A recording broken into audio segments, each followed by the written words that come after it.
The air is thick with gunfire, but it feels distant, like thunder behind a dream.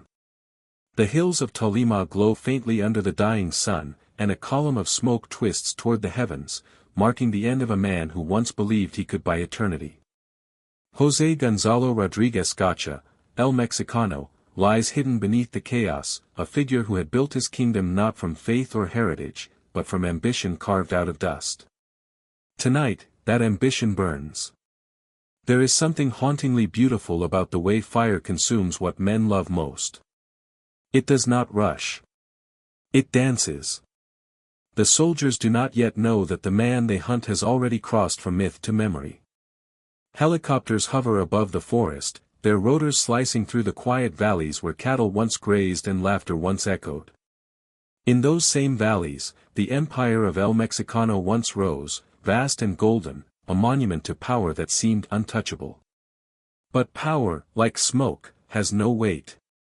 It drifts upward and disappears into the cold blue of the Colombian sky. For years, Gacha had been more than a name. To the poor, he was a benefactor who built schools, gave food, and treated his men like family. To the state, he was a ghost that haunted every border, every port, every hidden runway. He was the man who could move mountains of cocaine across oceans and turn dirt into diamonds. And yet, behind all the fear and wealth, there was something strangely human about him, a longing for beauty, for songs that reminded him of a simpler dream.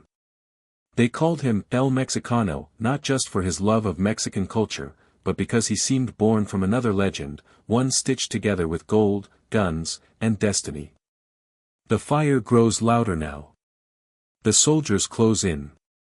Somewhere among the trees, Gacha's men whisper prayers in trembling voices, not of victory, but of peace. The calm that follows is unnatural, as if the world itself pauses to breathe before the end.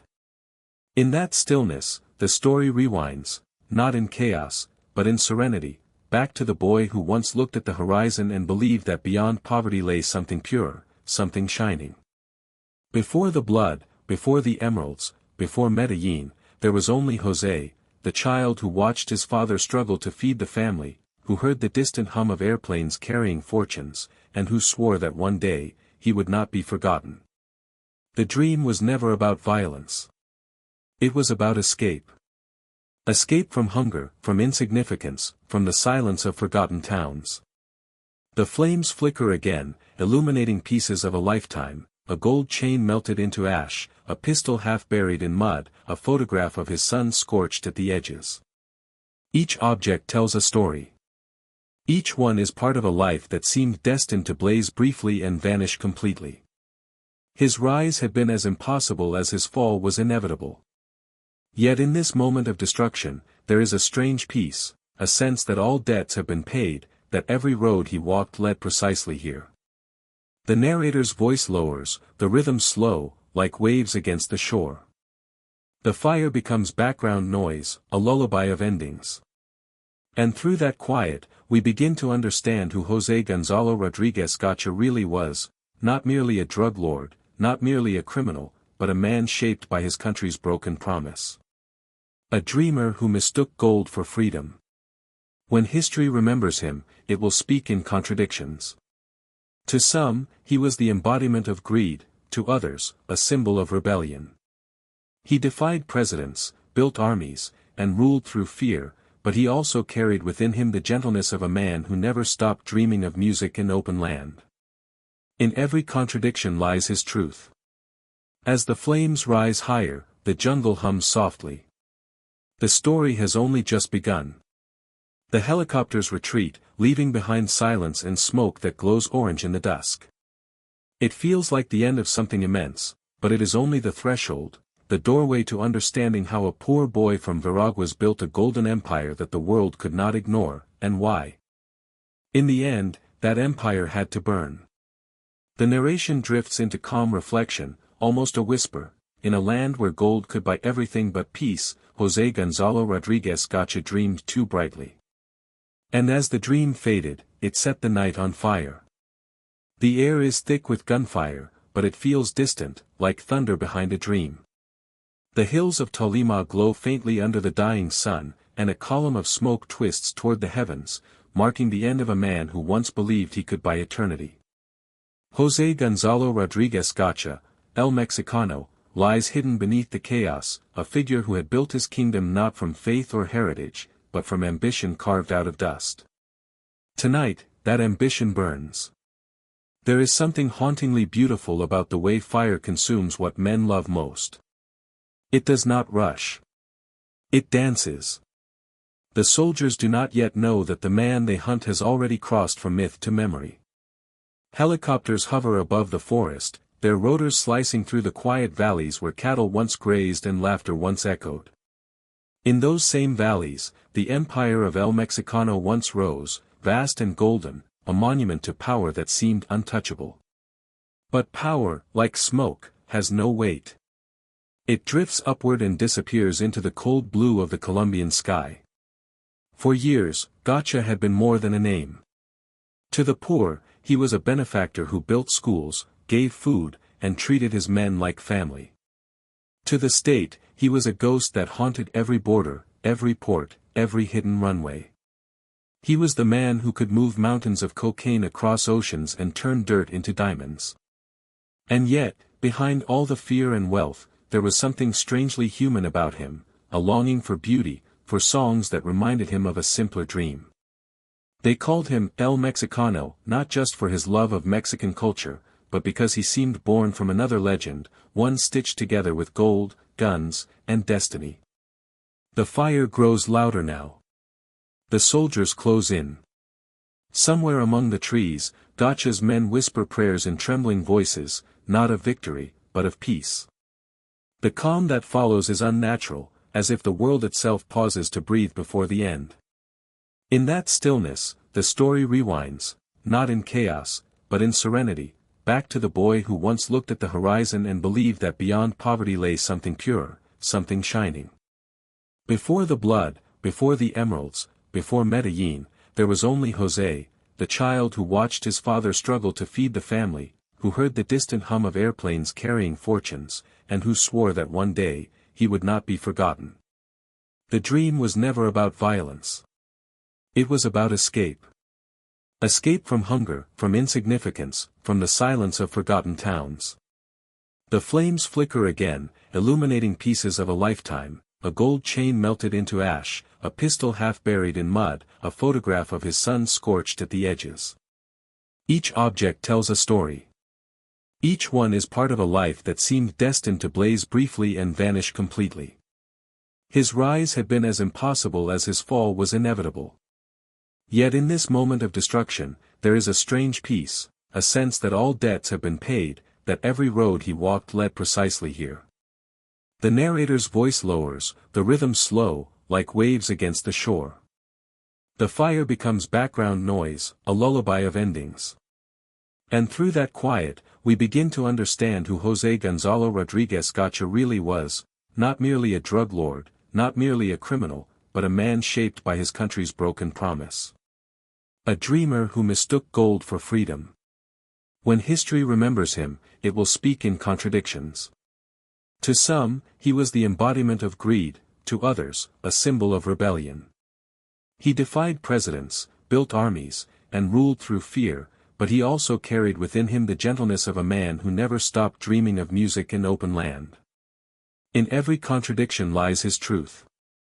As the flames rise higher, the jungle hums softly. The story has only just begun. The helicopters retreat, leaving behind silence and smoke that glows orange in the dusk. It feels like the end of something immense, but it is only the threshold, the doorway to understanding how a poor boy from Veraguas built a golden empire that the world could not ignore, and why, in the end, that empire had to burn. The narration drifts into calm reflection, almost a whisper. In a land where gold could buy everything but peace, José Gonzalo Rodríguez Gacha dreamed too brightly. And as the dream faded, it set the night on fire. The first time José heard the word cocaína, it was whispered like a secret between men who wore watches worth more than houses. He was 19, working as a driver for a cattle trader who also dabbled in other things. The road between Bogotá and Boyacá was long, winding, and full of shadows. Trucks rolled at night carrying not just cattle, but something far more profitable, white powder packed in false bottoms and hidden crates. That was how he first glimpsed the world that would change him forever. At first, he didn't understand it. He only saw the results, men with money, laughter, and confidence that bordered on divine. They lived without fear. They didn't beg, they commanded. For someone who had grown up poor, that confidence was intoxicating. He began to ask quiet questions, testing the waters, watching how others reacted. The older men called him clever, a boy with eyes that saw too much. But instead of scolding him, they invited him closer. It began innocently, as most sins do. A few small deliveries, envelopes handed to strangers at remote gas stations.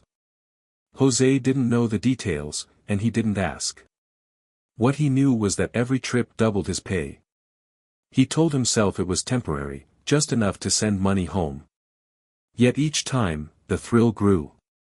He liked the danger, the pulse that quickened when a policeman waved them down, the relief when they passed through without inspection.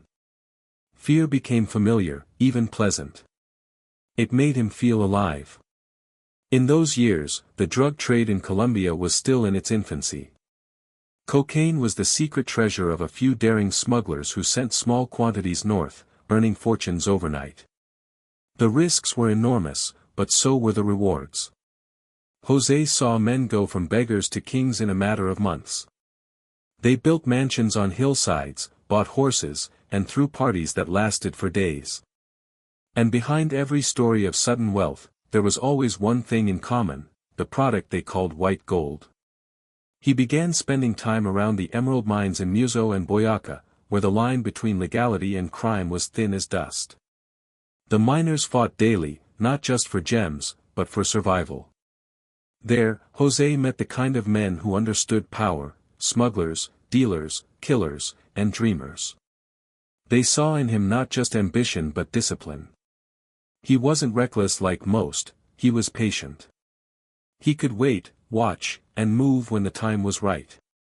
In a world where greed devoured fools, patience was rare, and valuable.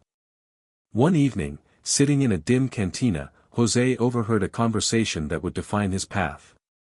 Two men spoke about a new route, a way to move shipments through Central America using private airstrips. They called it the Golden Road. It was risky, yes, but whoever controlled it would own the future. José didn't speak that night. He just listened. But in his mind, a spark ignited. He began seeking connections, building trust one favor at a time. He would lend money to struggling workers, mediate disputes, and carry out small but precise tasks.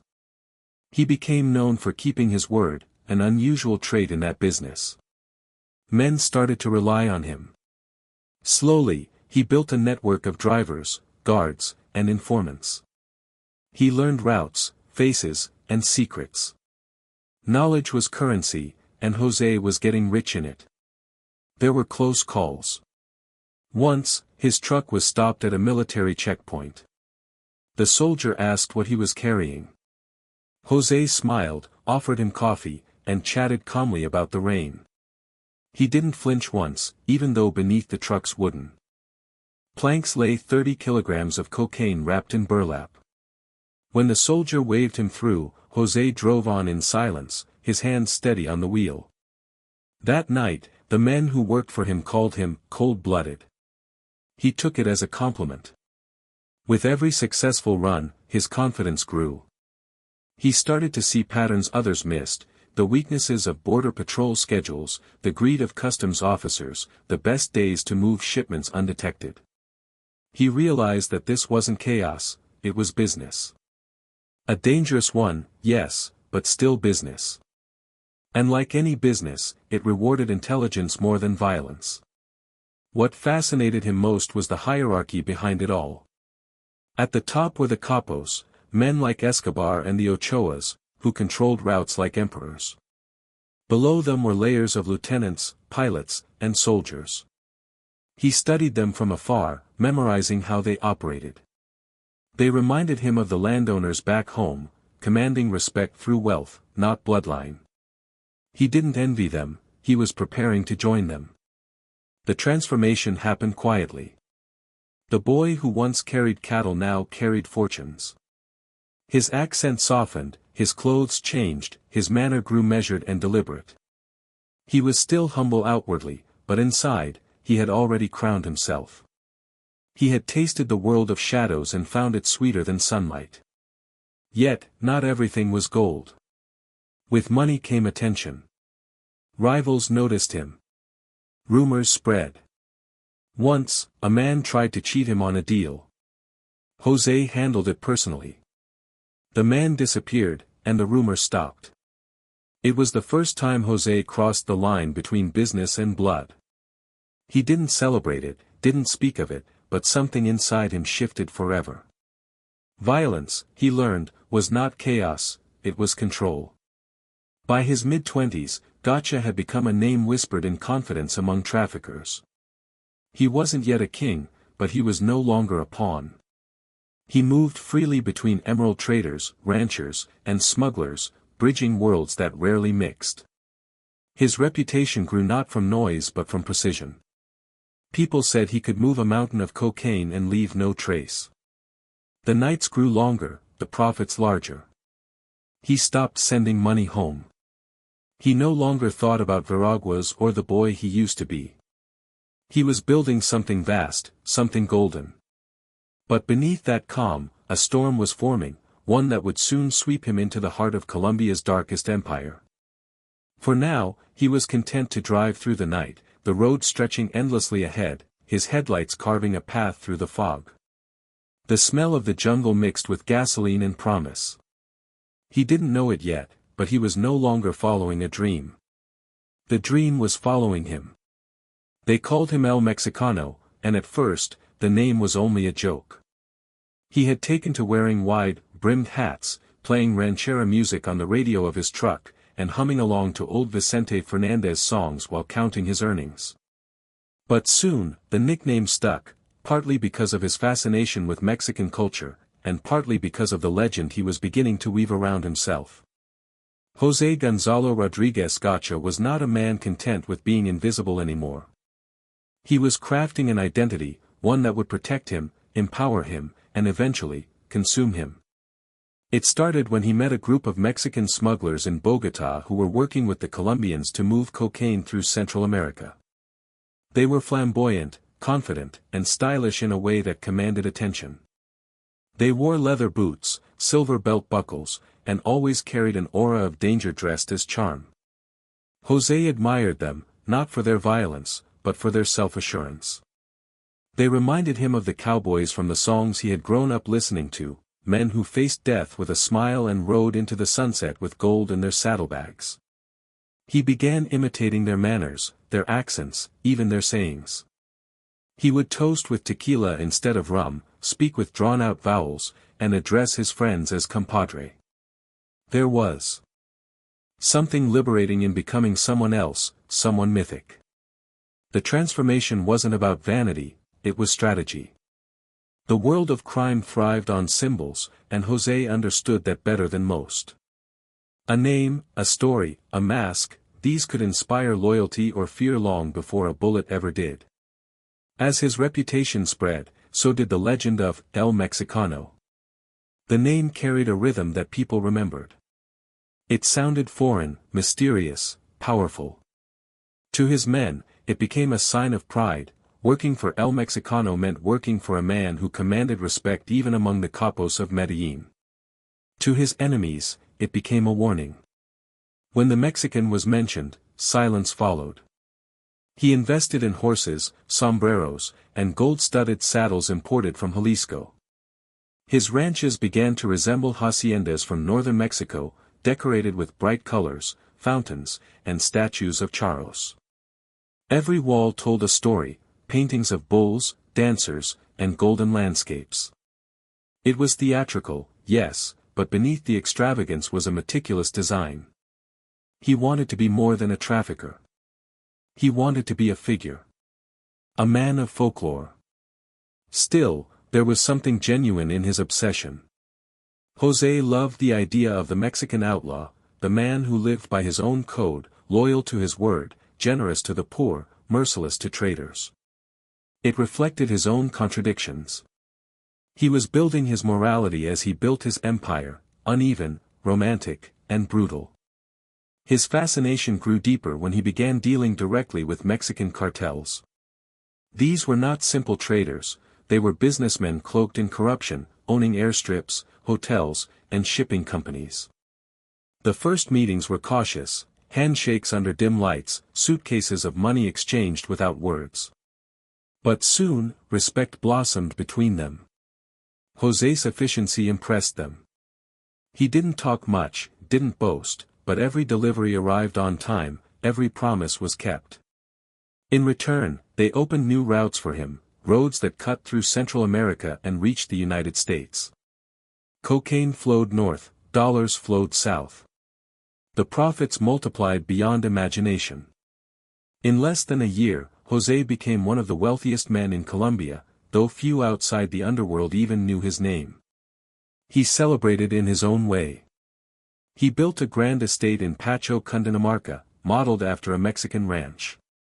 It sprawled across rolling hills, with stables, fountains, and a private airstrip. The locals whispered that gold tiles decorated the bathrooms, that his horses ate better than most families in town. Whether true or not, José allowed the rumors to grow. He understood that myth was a weapon, one that could protect him more effectively than guns. Visitors who came to his estate described a surreal calm. At sunset, mariachi music floated across the fields while José, dressed in white linen and a wide hat, watched the sky in silence. He looked like a man content with his kingdom, but inside, he was restless. He had money, power, and status, yet still felt the gnawing emptiness of someone chasing something he couldn't name. Perhaps it was recognition. Perhaps it was immortality.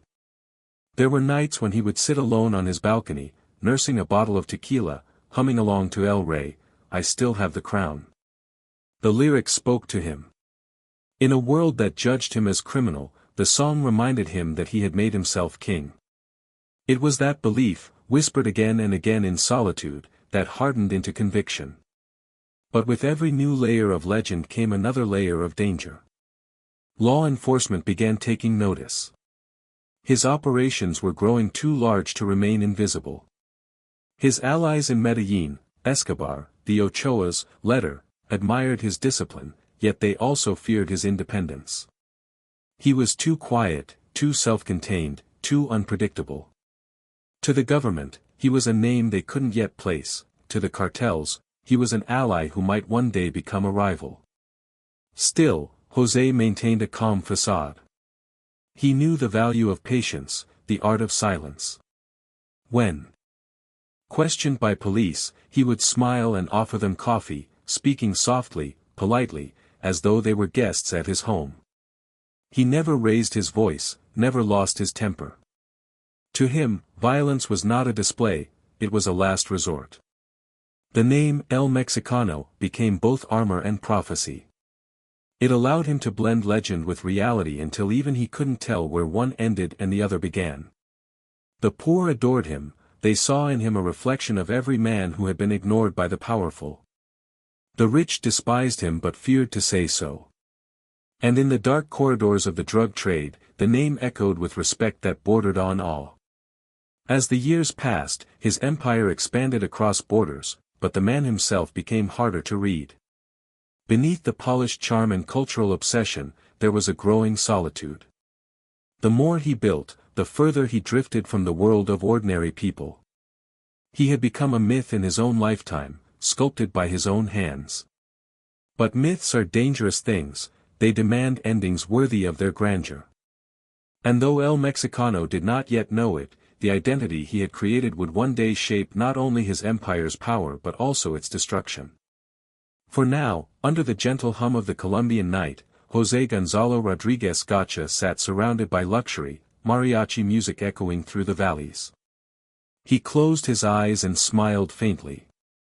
Somewhere deep inside, the boy from Veraguas still dreamed, not of gold this time, but of becoming a story no one would ever forget. The town of Muzo lay like a wound in the green heart of Colombia. Its rivers ran thick with mud, and its hills shimmered faintly with the promise of emeralds. For centuries, men had come to this place chasing beauty buried in stone, an obsession so deep that it blurred the line between devotion and madness. José Gonzalo Rodríguez Gacha arrived not as a miner, but as a student of power. He had learned from the cocaine routes how money moved. Now, he wanted to understand how men did. The emerald world was perfect for him, lawless, seductive, and governed by invisible hands. The air in Muso was heavy with dust and rumor. Armed guards stood at the mouths of the mines, their rifles resting lazily against their shoulders. The ground was littered with stones that looked ordinary but could hold fortunes. The miners worked under a sun that seemed to never forgive, scraping at rock walls with trembling hope. When they found an emerald, they didn't shout. They whispered. Because in Muso, joy could get you killed. Gacha watched all of it quietly.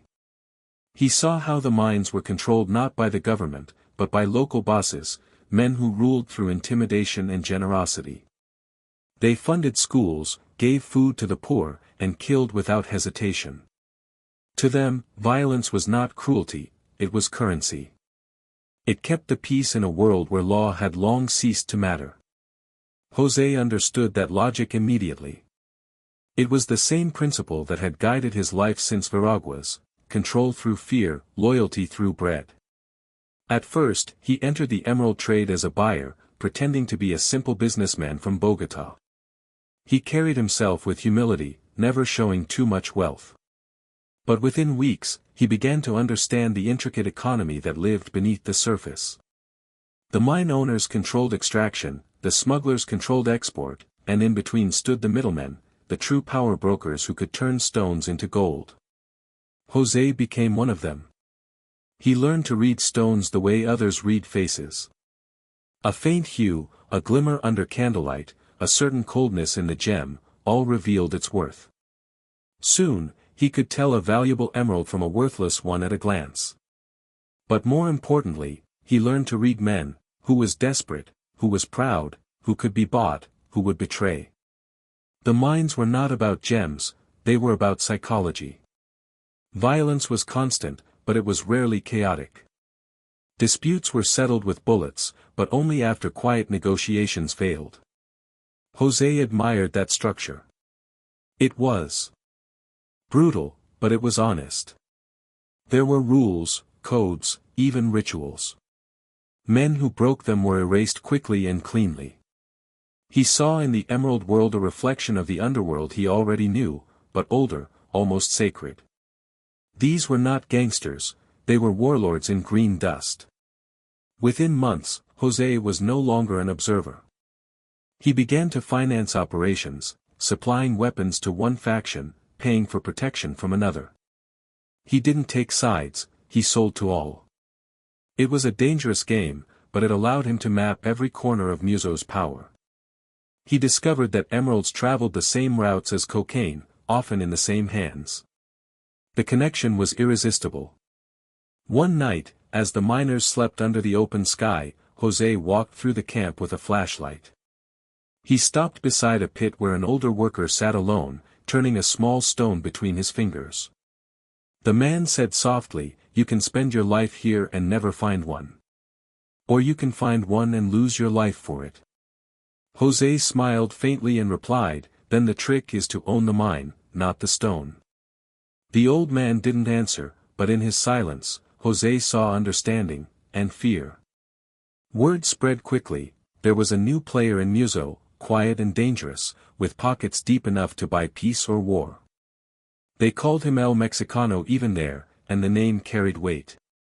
He moved with calm assurance, spoke with the patience of a priest, and never raised his voice. When disputes broke out, he mediated them. When greed turned to chaos, he restored balance, often with a single phone call. Soon, even the mine bosses began to defer to him. Gacha's reputation grew beyond Muso. He began to acquire land, vast ranches covered in green hills where cattle grazed under armed watch. The emerald money flowed into construction, vehicles, and weapons. To outsiders, he appeared to be a successful rancher. To insiders, he was becoming a silent lord. He employed hundreds, fed entire villages, and paid for schools and roads. The poor began to see him as a protector, someone who stood between them and the indifferent government. But beneath the generosity, his heart was hardening. The more power he gained, the less he trusted anyone. He understood that kindness bought loyalty, but fear preserved it. To maintain his influence, he began creating small militias, men loyal only to him, trained and armed to enforce his will. These would later become the seeds of the paramilitary forces that stained Colombia's history with endless blood. Still, José saw it differently. To him, he was keeping order. The mines had always been violent, he merely gave that violence discipline. Without rules, he once told an associate, men destroy everything, even themselves. I just make sure the rules are mine. His business expanded rapidly. Emeralds went north with the cocaine shipments, sold in Mexico and the United States to jewelers who never asked questions. The profits doubled. With every transaction, his empire became less about drugs or stones, it was about dominion. Gacha no longer chased wealth, he chased control. Yet even as he rose, there were moments of strange quiet. He would ride alone across his ranch at dawn, watching fog roll over the valleys. He loved the sound of hooves, the smell of grass, the illusion of peace. In those moments, he was not the feared El Mexicano but a man who had escaped the fate of his father, a man who could command silence from the world. Perhaps that was what he had always wanted, silence, not power. But peace could not last in a kingdom built on fear. Rival factions began to conspire. Old partners grew resentful of his dominance. The emerald trade, like the cocaine routes, could never be shared for long. As José expanded his reach, so did the enemies he made. And though he didn't yet realize it, the emerald mines of Muso would become the crucible that forged both his greatest triumphs and his first true blood debts. For now, however, the valley slept beneath a starless sky. The mines were still, the guards silent, the emeralds hidden deep within the earth, glowing faintly, as if waiting for him. And somewhere in that darkness, José smiled to himself. He had found what he was looking for, not gold, not cocaine, but the purest symbol of beauty that could only be earned through suffering. In his hands, the green stones felt warm, alive, like the beating heart of Colombia itself. The 1980s were the age of kings in Colombia, an era when money flowed faster than reason, when the line between politician and criminal blurred like heat over asphalt. And in that storm of ambition and blood, alliances were everything.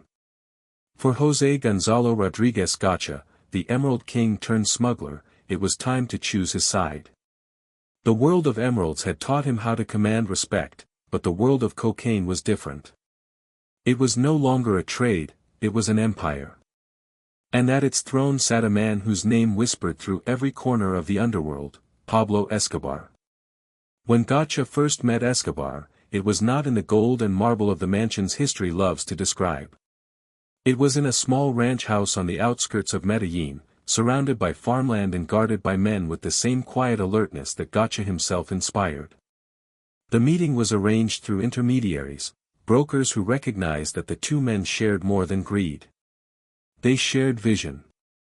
Both came from poverty. Both despised being underestimated. And both dreamed of creating something so vast that it would outlive them.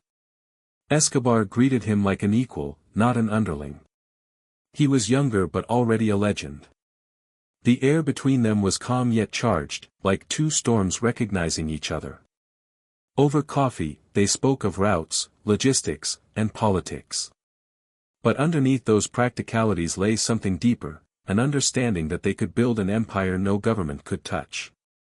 Gacha had the discipline and military mind, Escobar had the charisma and reach. Together, they could control the world's most lucrative trade. Within months, Gacha was folded into what would become known as the Medellín Cartel, a coalition of traffickers who transformed the cocaine business from a network of smugglers into a multinational enterprise. Alongside Escobar, the Ochoa brothers, and Carlos Letter, Gacha became one of the Big Four, each man responsible for a piece of the vast machinery that pumped billions of dollars into Colombia's veins. Gacha's specialty was organization. While Escobar handled politics and propaganda, José built the infrastructure, the silent skeleton of the empire. He established airstrips in remote valleys, coordinated shipments through Panama and Mexico, and created security networks that could rival a small army. He recruited former soldiers, mechanics, and pilots, training them with the precision of a general. His operations were clean, fast, and deadly efficient. They began to move tons of cocaine monthly. Planes took off under moonlight, landing in Mexico or the Bahamas before the product made its final journey into the United States. Every flight was a gamble, every landing a victory. And for each shipment that succeeded, the profits were staggering. Money became an ocean, so vast that it could no longer be counted, only weighed. Gacha invested his share not only in ranches and jewels but in land, cattle, and gold. Always gold. The symbol of eternity. But with the rise of the Medellín Cartel came a new kind of power, one that reached beyond the underworld. Politicians took bribes, police chiefs looked away, and even priests turned a blind eye. The cartel built schools, churches, and soccer fields, buying the hearts of the poor as efficiently as they bought the silence of the powerful. To the government, it was a cancer, to the people, it was salvation. And in that paradox, Gacha thrived. He and Escobar were different in temperament but bound by purpose. Escobar loved visibility, the cameras, the public image of a modern-day Robin Hood. Gacha preferred the shadows. He didn't crave fame, he craved control. When Escobar appeared on magazine covers, José smiled quietly and said nothing. He understood that fame was a target. His power, on the other hand, lay in invisibility. Still, within the cartel, respect was not enough, it had to be enforced. The alliance was powerful, but it was fragile, built on mutual benefit and fear. Gacha's men began to patrol the routes, guarding shipments, eliminating rivals, and ensuring that every dollar was accounted for. He ruled his part of the network with military discipline.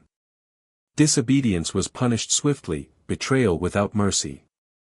Those who worked for him knew the rules: loyalty, silence, precision. Yet, behind the ruthlessness, there was method. He treated his organization like a machine, where every cog had purpose. Unlike other bosses who surrounded themselves with sycophants, José valued competence. He promoted men who were loyal but capable, often giving them more responsibility than they expected. It was not sentiment, it was strategy. Fear alone could not sustain an empire, faith had to accompany it.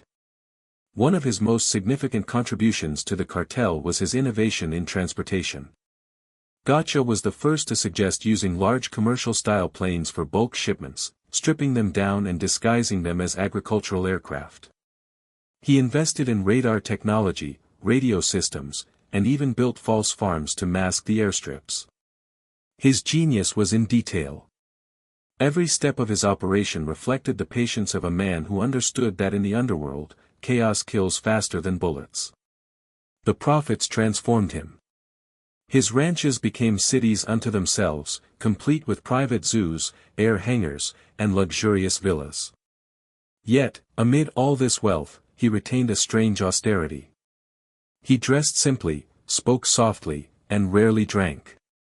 To many of his men, he seemed untouchable, almost sacred. They called him Patron, but behind closed doors, they whispered another name, El Hombre de Oro, the man of gold.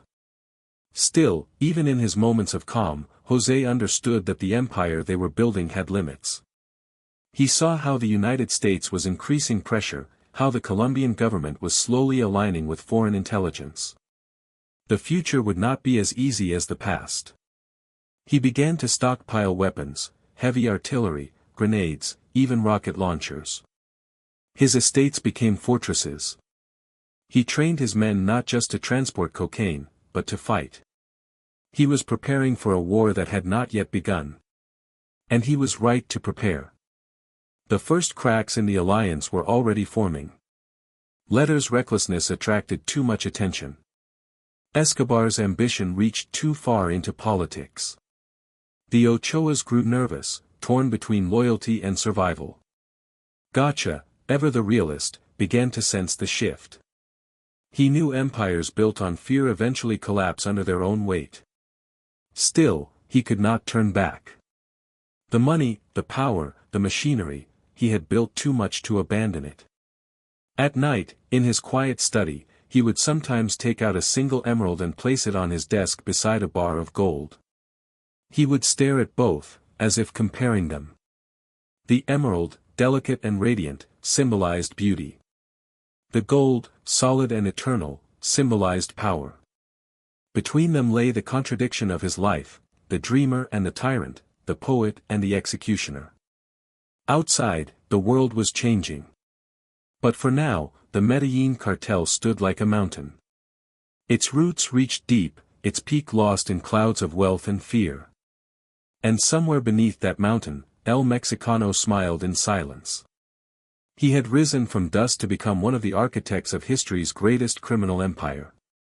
But even he knew that mountains, no matter how tall, eventually crumble, sometimes from enemies, sometimes from within. The rise of El Mexicano's empire came swiftly after the Medellín alliance was sealed.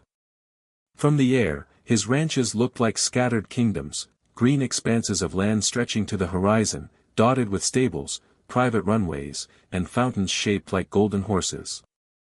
Every brick, every tile, every flower bed whispered of wealth and precision. It was as if José Gonzalo Rodríguez Gacha were building not homes, but monuments to his own myth. He had tasted the sweet rhythm of power, and it soothed him. The days began early, often before sunrise. He would ride his favorite horse, a white stallion named Capril, through the misted fields while the world still slept. The smell of dew and earth reminded him of his childhood in Veraguas, but the difference was profound. This land belonged to him. The hills, the rivers, the people who worked them, all bent to his will. For the first time, he felt not like a man among men, but like a sovereign. His empire was more than cocaine. It was a carefully engineered network of ranches, businesses, and farms that gave legitimacy to his wealth. Cattle breeding, horse trading, real estate ventures, gold and emerald investments, each served as a mask, a front through which dirty money flowed clean. His accountants, often university-trained professionals, managed ledgers that appeared spotless. To outsiders, El Mexicano was a wealthy rancher, a patron of rural development. Inside the cartel, he was a strategist whose precision turned chaos into industry. What made Gacha different was his obsession with structure. He didn't trust luck, he trusted systems. His air routes were scheduled like airline timetables. Every pilot had backup coordinates, every trucker a pre-planned escape route. His security teams operated in shifts, with layers of watchers and radio codes that changed daily. Nothing happened by chance. And yet, despite the militarization, there was an eerie calm in his operations, like an orchestra moving perfectly under an invisible conductor. With his newfound wealth came the luxury of grandeur. He built Hacienda Nápoles del Mexicano, a sprawling estate inspired by Mexican colonial architecture. There were fountains shaped like eagles, mosaics made of emerald dust, and a music hall where mariachis played on weekends. But unlike Escobar's noisy flamboyance, Gacha's extravagance had order and purpose. His hacienda was both palace and fortress. At its heart was a chapel, a white building trimmed in gold leaf, where he prayed every morning, not for forgiveness, but for success. Visitors spoke of the strange atmosphere that surrounded him. He was calm to the point of eeriness. His voice never rose, his eyes never flickered. He treated his men with courtesy, but behind every soft word was a quiet warning. He rewarded loyalty with generosity, cars, houses, education for their families, but disloyalty was met with silence, and then disappearance. There were no public punishments, no spectacles of violence. Only whispers. That restraint made him more terrifying than any shouting tyrant. At the height of his power, he employed thousands: farmers, guards, drivers, cooks, accountants, engineers. Entire villages depended on him. The poor called him Don José, the protector. He paid for churches, schools, and clinics, sometimes arriving unannounced to hand out envelopes of cash. Children ran after his truck, priests blessed his generosity. For a brief time, he seemed less like a criminal and more like a lord in some forgotten kingdom. But power is a mirror, it shows a man what he fears most. For José, that fear was insignificance. His wealth was vast, but his soul remained restless. At night, while others drank and celebrated, he sat alone in his study surrounded by gold trinkets and maps. The lamp's light gleamed off stacks of pesos and piles of emeralds, yet none of it satisfied him. He wanted permanence. He wanted to carve his name into the stone of history. To feed that hunger, he began funding art and music. He sponsored Mexican singers, financed films, and brought bullfighters from abroad. He imported purebred horses from Spain and built arenas for their display. He hosted charretas, traditional Mexican rodeos, where he would appear in full charro attire, his pistols polished like jewelry. The guests would cheer, the music would rise, and for a few hours, the world would seem to orbit around him. But even amid celebration, shadows lingered. The government's tolerance was wearing thin. The newspapers began to speak of a mysterious figure financing paramilitary groups in rural Colombia. Whispers of Gacha's involvement in massacres began to surface. To the people, he was still the generous rancher; to the state, he was quickly becoming public enemy number one. José, ever perceptive, saw the change coming. He tightened his inner circle, cutting off anyone who could become a liability. His phone lines were secured, his convoys heavily guarded. He expanded his private air fleet, buying helicopters that could carry him from one estate to another in minutes. Every move he made reflected both power and paranoia, two sides of the same coin he could no longer separate.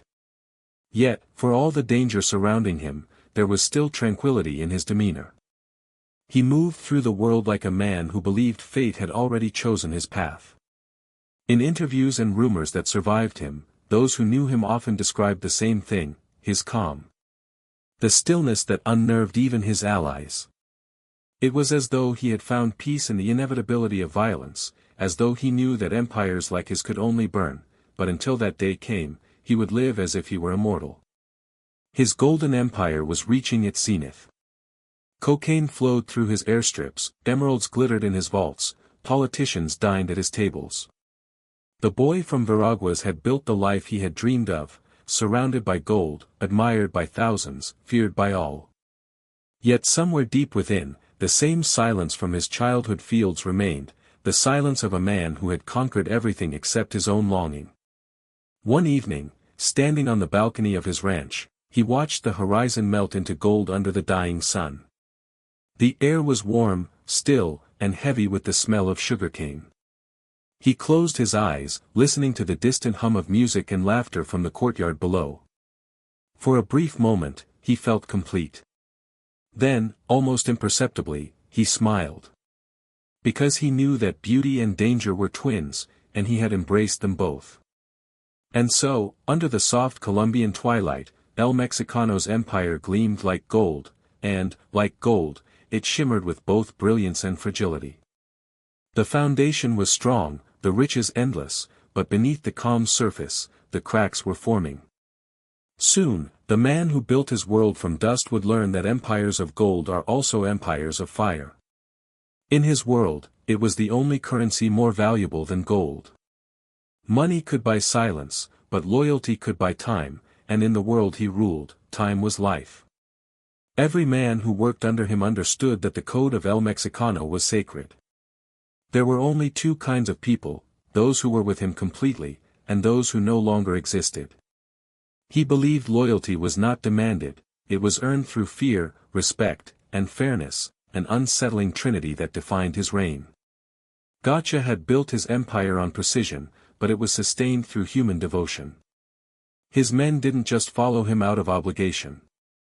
Many of them loved him in their own way, the way soldiers love a commander who never hides behind them. He was not loud, not flamboyant like Escobar, not arrogant like Letter. José was quiet, methodical, and terrifyingly composed. When he spoke, people listened not because they had to, but because they wanted to understand the mind behind the calm. He led by example. He rose before dawn, reviewed reports, checked ledgers, and rode his horses every morning before breakfast. He was present in every detail, every flight, every route, every payment. His ability to remember names, faces, and even the smallest debts gave the impression that nothing escaped his gaze. That illusion alone was enough to keep men loyal. Because they believed he saw everything, few dared to test him. Yet his loyalty to those who served him was genuine. He rewarded the faithful with homes, land, and protection.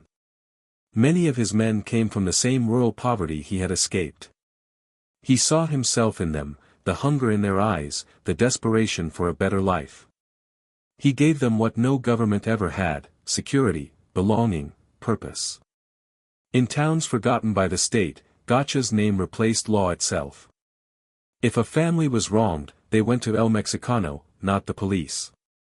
If someone stole from them, he sent his men to restore justice. And if someone betrayed his trust, justice turned to retribution. His punishments were swift but never chaotic. He didn't believe in theatrics. There were no screaming executions, no public warnings. When someone betrayed him, they simply disappeared, like dust in the wind. Sometimes their bodies were found days later, sometimes never at all. What mattered was the message: betrayal was not an act, it was a death sentence. But there was another side to Gacha's code, one that made his men revere him even more. He never broke his word.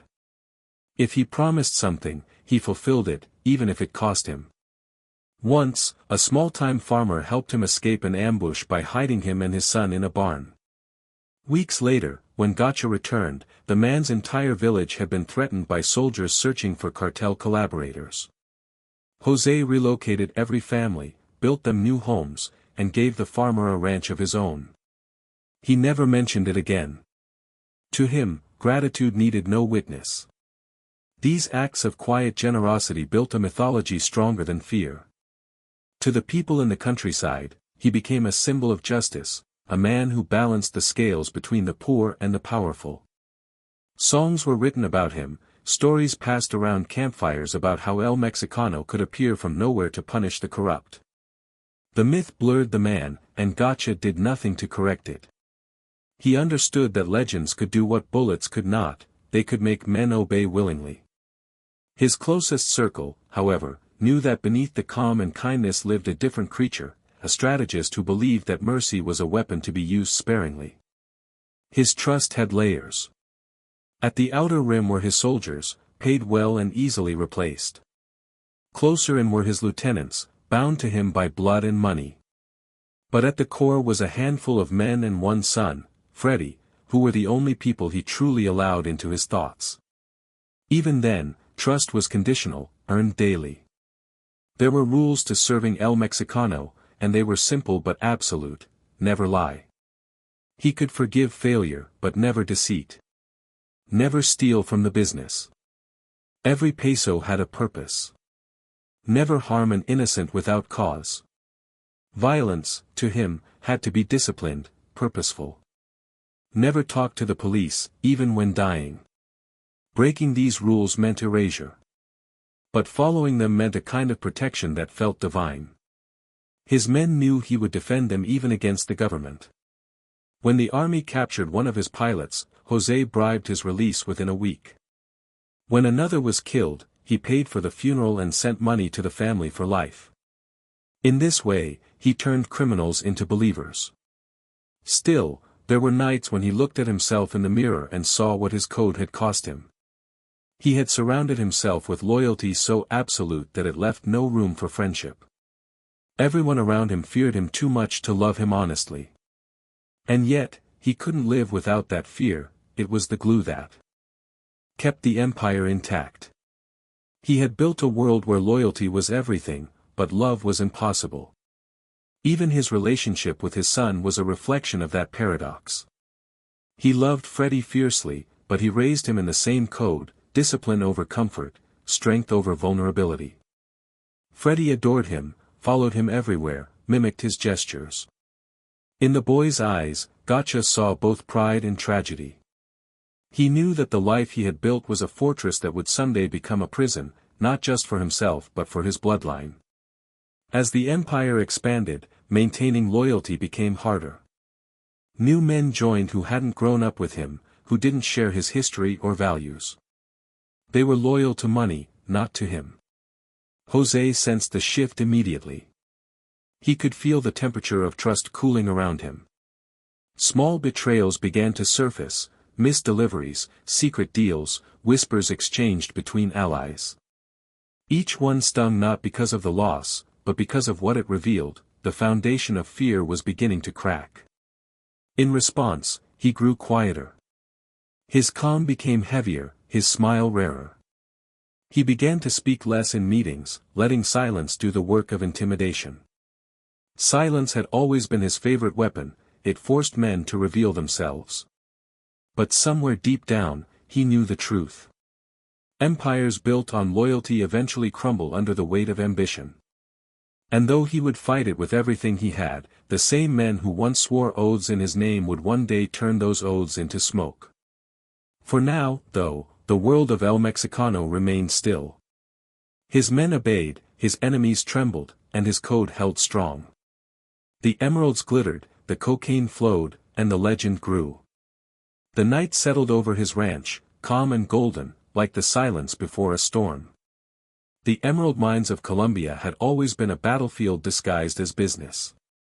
Long before cocaine became the lifeblood of the nation's underworld, the green stones of Muso and Coscuez had already stained the rivers red. For centuries, those mines had birthed both wealth and death, feeding obsessions that outlived generations. But when José Gonzalo Rodríguez Gacha entered that world, the balance changed forever. He didn't just want a share of the emerald trade. He wanted to own it completely. By the mid-1980s, Gacha's influence had spread across every facet of the Colombian economy that shadowed the law: cattle, gold, cocaine, and now emeralds. Yet the emerald business was unlike any other. It wasn't governed by cartels but by clans, tight-knit families that had fought each other for decades. Their leaders were as legendary as they were ruthless: Victor Carranza, Gilberto Molina, and other regional bosses who ruled with a mix of faith and fear. For them, emeralds were sacred. For Gacha, they were opportunity. He saw what others didn't, that whoever controlled the emeralds could control more than just money. He could control power, influence, and respect. The mines were gateways to rural territories where the state's presence was little more than a rumor. Whoever ruled there could operate freely, without police, without taxes, without limits. Gacha wanted that autonomy. He wanted to build his own nation within a nation. The war began quietly, with whispers and bribes. Gacha started buying shares in small mining operations, sending trusted lieutenants to negotiate with local owners. When persuasion failed, threats followed. When threats failed, people disappeared. At first, the violence was small: an argument here, a gunshot there.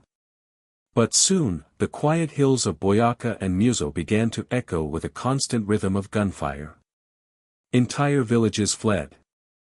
The emerald roads that once shimmered with wealth were now lined with bodies. Gacha's strategy was surgical. He didn't attack outright, he divided his enemies. He paid some to fight others, played rivals against each other until they were too weak to resist him. He built alliances with paramilitary groups, offering them funding and weapons in exchange for control. His methods were cold, precise, and terrifyingly effective. By the time most realized what was happening, Gacha had already seized half the mining territory in the region. Locals began to say that the emeralds themselves had turned darker, as if absorbing the blood spilled over them. The air in Muso grew heavy with dread. Men worked under guard, too afraid to pocket even a fragment of stone. Families who had lived off the mines for generations now lived in silence, careful not to speak the wrong name. Gacha had become not just a man but a presence, a quiet force that lingered everywhere. The other Emerald Lords tried to resist. Gilberto Molina, one of the most respected mine owners, refused to submit. He had deep roots in the community, a loyal following, and political protection. For a while, it seemed he might survive the storm. But Gacha had already decided there would be only one king in Muzo. In 1989, after months of escalating tension, Molina's lavish birthday celebration turned into a massacre. Masked gunmen stormed the party, killing him and over a dozen guests. The message was clear and final: the Emerald Kingdom now belonged to El Mexicano. No one ever proved Gacha's involvement, but no one needed to. The timing, the precision, the silence afterward, it all bore his signature. Overnight, the resistance crumbled. Mine owners who had once defied him now arrived at his ranches with gifts and apologies. The few who didn't were never seen again. Gacha achieved what even the government hadn't: total control over Colombia's Emerald Heart. He imposed his own order upon the chaos. Under his rule, the violence momentarily subsided. Production resumed, profits soared, and his influence deepened. He declared himself a protector of the miners, forbidding senseless killings and theft.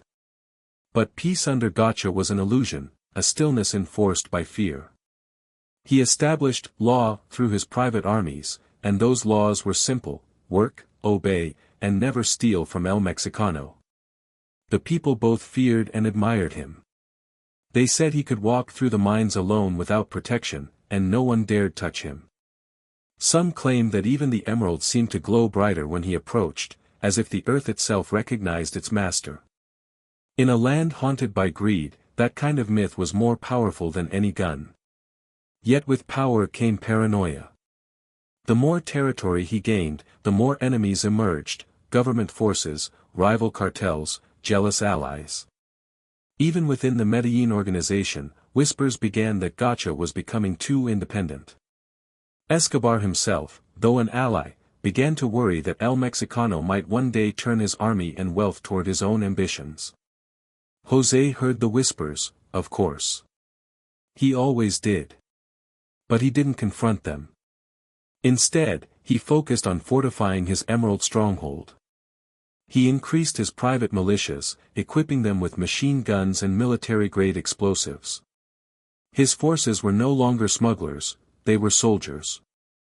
They patrolled the hills in uniforms without insignia, moving with discipline and silence. Villagers called them the ghosts. They didn't speak. They didn't warn. They only acted. For José, it was never about cruelty, it was about control. He told his lieutenants, fear is not the goal. Order is. In his mind, he was bringing stability to a place that had always known chaos. But to the rest of the world, he had become the chaos. The newspapers began to call him the Emerald Czar, while government reports painted him as one of the most dangerous men in Latin America. And yet, amid all this blood and tension, Gacha remained composed. He hosted meetings at his ranch, sipping black coffee as men discussed killings and profits in the same breath. His calm was unnerving. Those who looked into his eyes said it was like staring into deep water, beautiful, still, and impossible to read. At night, he would walk the fields of his ranch under the moonlight, sometimes carrying an emerald in his hand, rolling it between his fingers like a prayer bead. Perhaps he saw in its green reflection something of himself, a rare, brilliant thing formed under immense pressure. He had fought, killed, and conquered to possess it, but even he couldn't escape the curse that came with it. The Emerald Wars had made him richer and more powerful than ever, but they had also marked him irreversibly. The government now saw him not just as a trafficker but as a warlord. The army was watching, the Americans were listening, and the Medellín alliance was beginning to fracture under the weight of its own greed. Still, for now, Gacha stood unchallenged in his Emerald Empire. He had claimed the heart of Colombia's green fire, bending it to his will. But deep in the mountains, under the soil soaked in blood and greed, something restless was stirring. The stones that made him powerful would one day help lead to his fall. The silence of Muzo returned, but it was a silence built on graves. And in that quiet, under the shimmering green of his new kingdom, El Mexicano smiled, because to him, every war, no matter how bloody, was just another step toward perfection. By the late 1980s, Colombia was no longer a country at peace with itself. It was a chessboard of shadows, every city, every mountain village, every airstrip marked by invisible lines of allegiance and fear. To the north, the Medellín Cartel ruled the cocaine trade with ruthless efficiency. To the south, guerrilla groups like FARC and ELN claimed the jungles as their own. In between them stood the government, underfunded, terrified, and slowly collapsing beneath the weight of corruption. And somewhere in that chaos, José Gonzalo Rodríguez Gacha, El Mexicano, was building his own army. The Emerald Wars had given him more than wealth, they had given him soldiers. Men hardened by violence, trained by survival, and willing to die for the man who fed and paid them. They called themselves autodefenses, self-defense groups formed to protect their villages and lands from guerrilla kidnappings and extortion. But under Gacha's control, they became something else, something far more organized, far more lethal. He called them Los Mesitos, named after a group of rural gunmen who once fought bandits. To outsiders, they were paramilitaries. To Gacha, they were a government of his own making. He saw himself as a patriot, a man filling the void that the Colombian state had abandoned. In his mind, he wasn't waging war against the government, but against disorder itself. He despised the guerrillas, viewing them as parasites who extorted the poor under the pretense of ideology. They don't fight for the people, he once said quietly to one of his lieutenants, they feed on them. I am what they fear, a man who gives the people what they promise. He began funding paramilitary expansion in Magdalena Medio, Boyacá, and the Llanos Orientales. These regions became laboratories of control. He supplied weapons, Uzi submachine guns, AR-15 rifles, grenades, bought through underground military channels. He hired former soldiers and foreign mercenaries to train his men in tactics, ambushes, and communications. Every ranch he owned became both sanctuary and barracks. At first, the results seemed miraculous. Guerrilla kidnappings decreased in areas under his influence. The roads became safer. Villagers began to whisper that El Mexicano had brought peace. They didn't see the hidden cost, that every enemy of order was hunted, tortured, and buried in secret graves. Gacha believed that to cleanse a land, one must first burn it. The government, in public, condemned the rise of the paramilitaries. But in private, many officials turned a blind eye, or even cooperated. To them, Gacha was a necessary evil, a weapon they could not control but dared not destroy. Military units occasionally shared intelligence with his men. Police captains received envelopes of money and whispered updates about planned operations. For a time, the boundaries between legal and illegal disappeared entirely. This convergence of crime, politics, and warfare transformed Colombia into a theater of moral confusion. The same soldier who defended a village one day might burn it the next. The same priest who blessed the dead might dine with their killers. In that fog of contradiction, Gacha thrived. He understood that chaos could be shaped like clay if one had the discipline to mold it. But even he could not ignore the growing consequences. The violence escalated beyond his control. Paramilitary groups he had funded began to operate independently, turning into death squads that targeted not just guerrillas but peasants suspected of sympathizing with them. Entire villages were wiped out in single nights. The stories were whispered in markets and bus stations, families slaughtered, men disappeared, children orphaned. And though his name was rarely spoken aloud, everyone knew who financed the guns. José refused to see himself as a monster. In his mind, he was fighting a war that others were too weak to fight. The government is a ghost, he told his inner circle. We are the only ones alive. His justifications were delivered with calm conviction, his voice soft and persuasive. That composure made his brutality all the more chilling. Meanwhile, his relationship with Escobar and the Medellín Cartel began to strain. The war against extradition, the Colombian government's agreement to send traffickers to U.S. prisons, was intensifying. Escobar launched a campaign of terror, assassinations, car bombings, and kidnappings that turned the country into a nightmare. Gacha disagreed with the methods. He preferred precision, not chaos. The blood in the streets threatened his business and his political connections. The alliance that had once been united by ambition was now divided by ideology. Still, he played both sides carefully. He financed political campaigns, donated to local mayors, and even cultivated friendships with military officials. His goal was not rebellion but autonomy. He wanted to rule without interference, to maintain his empire beneath a fragile illusion of legality. But that illusion was cracking. The United States had begun pressuring Colombia to take action. The DEA had files, coordinates, and informants. His name, El Mexicano, was no longer a secret whispered among smugglers, it was written in official reports.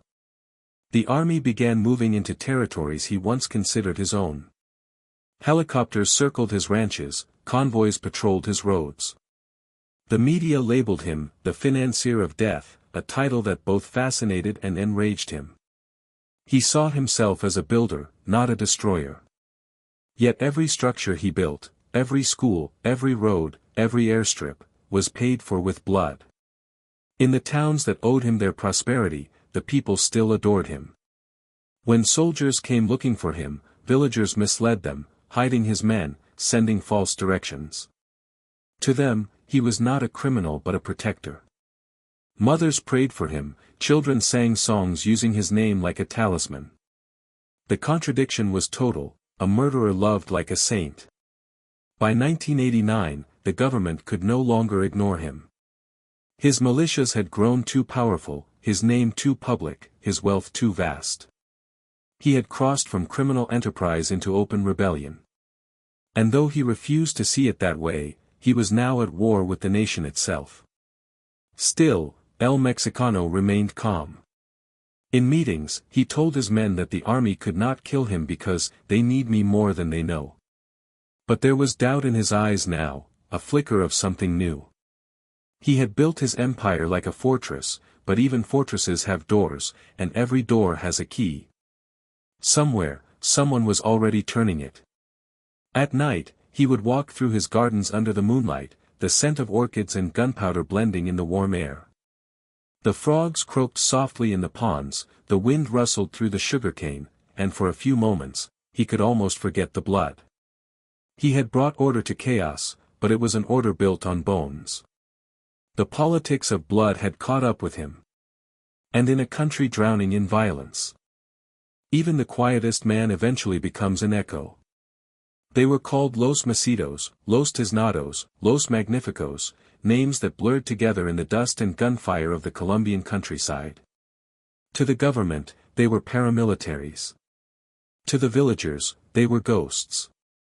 But to one man, they were a vision turned to reality, an army built not from ideology, but from necessity. José Gonzalo Rodríguez Gacha had always seen power as something that must be guarded with steel. And so, from the ashes of the Emerald Wars and the wealth of the cocaine empire, he forged his own private military force, a phantom army loyal only to El Mexicano. It began as protection. The jungles of Magdalena Medio were crawling with guerrilla fighters who kidnapped ranchers, robbed caravans, and taxed coca plantations. Gacha's operations were constantly threatened by ambushes and ransom demands. He was tired of paying off killers in the name of peace. If you want peace, he told his men one night, you make it yourself. From that moment, his empire took on a new face. No longer just a network of smugglers and traders, it became a machine of war. He recruited former soldiers, ex-police officers, and even deserters from the guerrillas themselves. Many of them had nowhere else to go, men broken by conflict, addicted to adrenaline, and desperate for purpose. Gacha gave them that purpose. He paid them generously, armed them well, and treated them with a commander's pride. They called him El Patron, but there was something deeper in their devotion, almost religious reverence. To them, Gacha was not merely a boss, he was destiny made flesh, the one man strong enough to bring order to chaos. Training camps appeared across his territories, hidden deep in forests or behind the facades of cattle ranches. The men woke before dawn, trained in weapon drills, and learned ambush tactics borrowed from the army manuals he had bought on the black market. He imported Israeli Gallo rifles, American M16s, and Soviet machine guns. He even bought armored vehicles disguised as farming equipment. At night, bonfires flickered as instructors barked commands, their shadows dancing against the jungle. The jungle itself became a classroom of death. What began as defense evolved into offense. The militias started striking guerrilla strongholds, wiping out entire camps under the cover of darkness. Their attacks were swift and merciless. Villagers would wake to find corpses hanging from trees, a warning to anyone who aided the rebels. To Gacha, these acts were not atrocities but discipline. He believed he was teaching the countryside a new order, one where fear preserved peace. Soon, his private army expanded beyond the jungles. It infiltrated the cities, guarding warehouses, escorting shipments, and intimidating politicians. Each faction operated like a division in a military hierarchy. There were regional commanders, communications officers, logistics heads, all reporting to one man. The structure was astonishingly efficient, rivaling the organization of national forces. Intelligence reports later described his network as a state within a state. And in many ways, it was. But Gacha's control came at a cost. Violence had its own rhythm, once unleashed, it rarely obeyed its master. His militias began to develop their own loyalties, their own rivalries. Some commanders acted independently, launching attacks without orders. Others started using his resources for personal vendettas. José, meticulous as ever, tried to rein them in. He summoned rogue leaders to his ranch, spoke to them calmly, and reminded them who held the leash. When persuasion failed, he replaced conversation with silence, and silence with execution. Even so, the killing spiraled. Towns accused of harboring guerrillas were cleansed. Anyone who spoke out disappeared. Entire families were erased. Gacha told himself it was war, and war required brutality. A farmer doesn't argue with weeds, he said once, he burns the field so the rest can grow. The Colombian government was slow to respond. In some regions, his men worked alongside military units, sharing intelligence and resources. The lines between criminal and official blurred until they became meaningless. Soldiers who once hunted him now drank with his commanders. Police convoys escorted his shipments under the guise of anti-guerrilla patrols. He had turned the system inside out. But not everyone was blind. Journalists began reporting on the massacres, connecting them to Gacha's name. The word paramilitarismo entered the national vocabulary, an unholy alliance of drug money, politics, and vigilantism. International pressure grew. The United States demanded action, insisting that the Colombian government dismantle these death squads. For the first time, the military turned its gaze toward its former ally. Inside his fortified haciendas, Gacha watched these developments with cold calculation. He knew the tide was shifting. The same army that once looked the other way was now under scrutiny. He tightened his defenses, ordered his men to prepare fallback positions, and began moving money to offshore accounts. To his soldiers, he remained composed, his voice steady, his orders precise, but those closest to him noticed the change. He no longer smiled. He no longer rode Caporal through the morning fog. He spent long hours alone, pacing, listening to radio reports, smoking in silence. There were moments of reflection amid the growing paranoia. He would walk the training grounds at dusk, watching his men drill. The sound of boots striking the dirt in perfect rhythm gave him comfort. It was proof that his will still had form, that he could still command something larger than himself. But sometimes, as the sun sank and the hills turned red, he would pause and wonder how many lives had been crushed to build this army of shadows. One evening, his son Freddie approached him.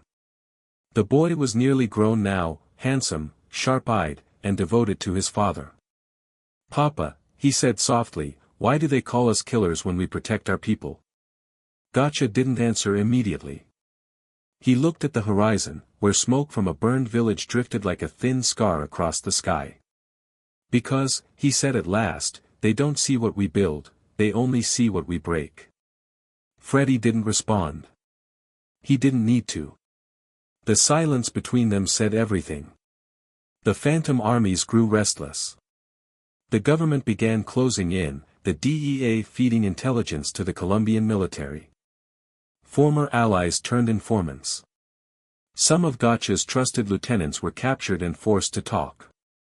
Slowly, the web he had spun over a decade began to unravel. Each arrest exposed another thread, another connection. Still, he refused to yield. He told his men, no government can kill a man who already died once. He believed that death had touched him long ago, in the mines, in the jungles, in every decision that had traded mercy for control. And yet, somewhere deep inside, he must have known that even ghosts can be hunted. By the end of 1989, Los Mesitos were under siege. Their camps were bombed, their leaders killed, their numbers thinned. The jungle that once hid them now betrayed them, the helicopters came at dawn, their blades slicing through the mist like judgment. The phantom armies that had once given him power were fading into memory, and with them, so was the illusion of invincibility. But José Gonzalo Rodríguez Gacha, El Mexicano, never bowed. Even as his armies dissolved and his allies fell away, he carried himself with the same calm that had defined his rise. For he had built those phantom armies not just to defend his empire, but to remind the world that in a land of ghosts, even the dead could command. It comes quietly, like mist creeping down a valley at dawn, soft, invisible, and cold. For years, José Gonzalo Rodríguez Gacha had ruled his empire through silence, calculation, and fear. But now, silence began to betray him. Conversations paused when he entered a room. Eyes that once met his confidently now darted away. Messages took longer to arrive, and trusted men began to hesitate before answering his questions. The machine he had built so perfectly was beginning to whisper against him. By the autumn of 1989, El Mexicano was no longer just a man of wealth and power, he was a hunted legend. The government had declared total war on the Medellín Cartel, and the Americans had joined with technology, satellites, and informants. Gacha, long accustomed to living in the shadows, found those shadows shrinking. His communications were being intercepted. His convoys, ambushed. His bank accounts, frozen. The same state that once ignored him was now obsessed with his destruction. Inside his fortified ranch at Pacho, Cundinamarca, José felt the world tightening. He had always expected enemies, rivals, politicians, guerrillas, but what he hadn't expected was betrayal from within. The first sign came from a shipment that never arrived. It was routine, cocaine meant for Mexico, routed through Panama. But when the plane reached its destination, the cargo was gone, and the crew vanished. Days later, the bodies surfaced in a river. One of them wore a medallion engraved with Gacha's initials. He said nothing publicly, but those close to him saw the shift. The calm he carried like armor now had cracks. He began questioning everyone. He stopped trusting radio calls and switched to hand-delivered messages. When men visited his ranch, he would watch their faces carefully, testing them with silence. He had built his empire on loyalty, and now that loyalty had become a mirage, beautiful, untouchable, and gone when reached for. Even his alliances within the Medellín Cartel were breaking apart. Escobar's war with the government had spiraled out of control, bombings, assassinations, massacres in the name of resistance. Gacha wanted no part in that chaos. He believed in precision, not terror. But to the authorities, there was no difference anymore. Every member of the cartel was marked for death. Escobar saw betrayal everywhere and demanded unconditional loyalty. Gacha, proud and independent, began distancing himself. It was the first step toward isolation. The paranoia grew slowly, like rust. He slept less, ate less, and began moving constantly between his estates, never staying in one place for more than a few nights. He trusted only his son Freddy and a handful of lieutenants who had been with him since Muzo. Yet even among them, he sensed fear, the kind of fear that eventually turns to survival instinct. He understood it. He had built men from fear, after all. Now he was living among its ghosts. Late one night, during a dinner with his inner circle, a trusted commander named El Mono hesitated before toasting him. It was a small pause, barely noticeable. But Gacha saw it. He said nothing, simply nodded, and continued eating. The next morning, El Mono disappeared. His body was found a week later, far from Pacho, with 2 bullets behind the ear, clean, efficient, almost respectful. The message spread fast, El Mexicano was watching again. But beneath that renewed aura of control, José was unraveling inside. He began to feel hunted even in his own home. Helicopters flew overhead at strange hours. His informants warned that military units were training specifically for him. He changed his routes, his cars, his guards, his habits. Every phone call was suspect, every gesture a signal. The empire that had once made him invincible now trapped him like a spider in his own web. He stopped trusting Escobar entirely. Rumors reached him that the Medellín boss was blaming him for recent losses, calling him a liability. José laughed softly when he heard it, a hollow sound that frightened even his closest men. So, he said, the king fears the ghost. But he knew Escobar's paranoia was dangerous. If the government didn't kill him first, the cartel might. And so, he began to prepare for exile. His plan was to retreat to Mexico, where he had long-standing connections and safe ranches waiting. He sent money ahead, arranged false identities, and planned to take Freddy with him. But escape, like everything in Gacha's life, would come too late. The betrayal that destroyed him did not come from his enemies, it came from those who loved him. A trusted driver, captured and tortured by authorities, gave up one of his safe houses. Another lieutenant, desperate to protect his family, began passing coordinates to the police. Every man has a price, and Gacha had made them all rich. He knew this truth better than anyone.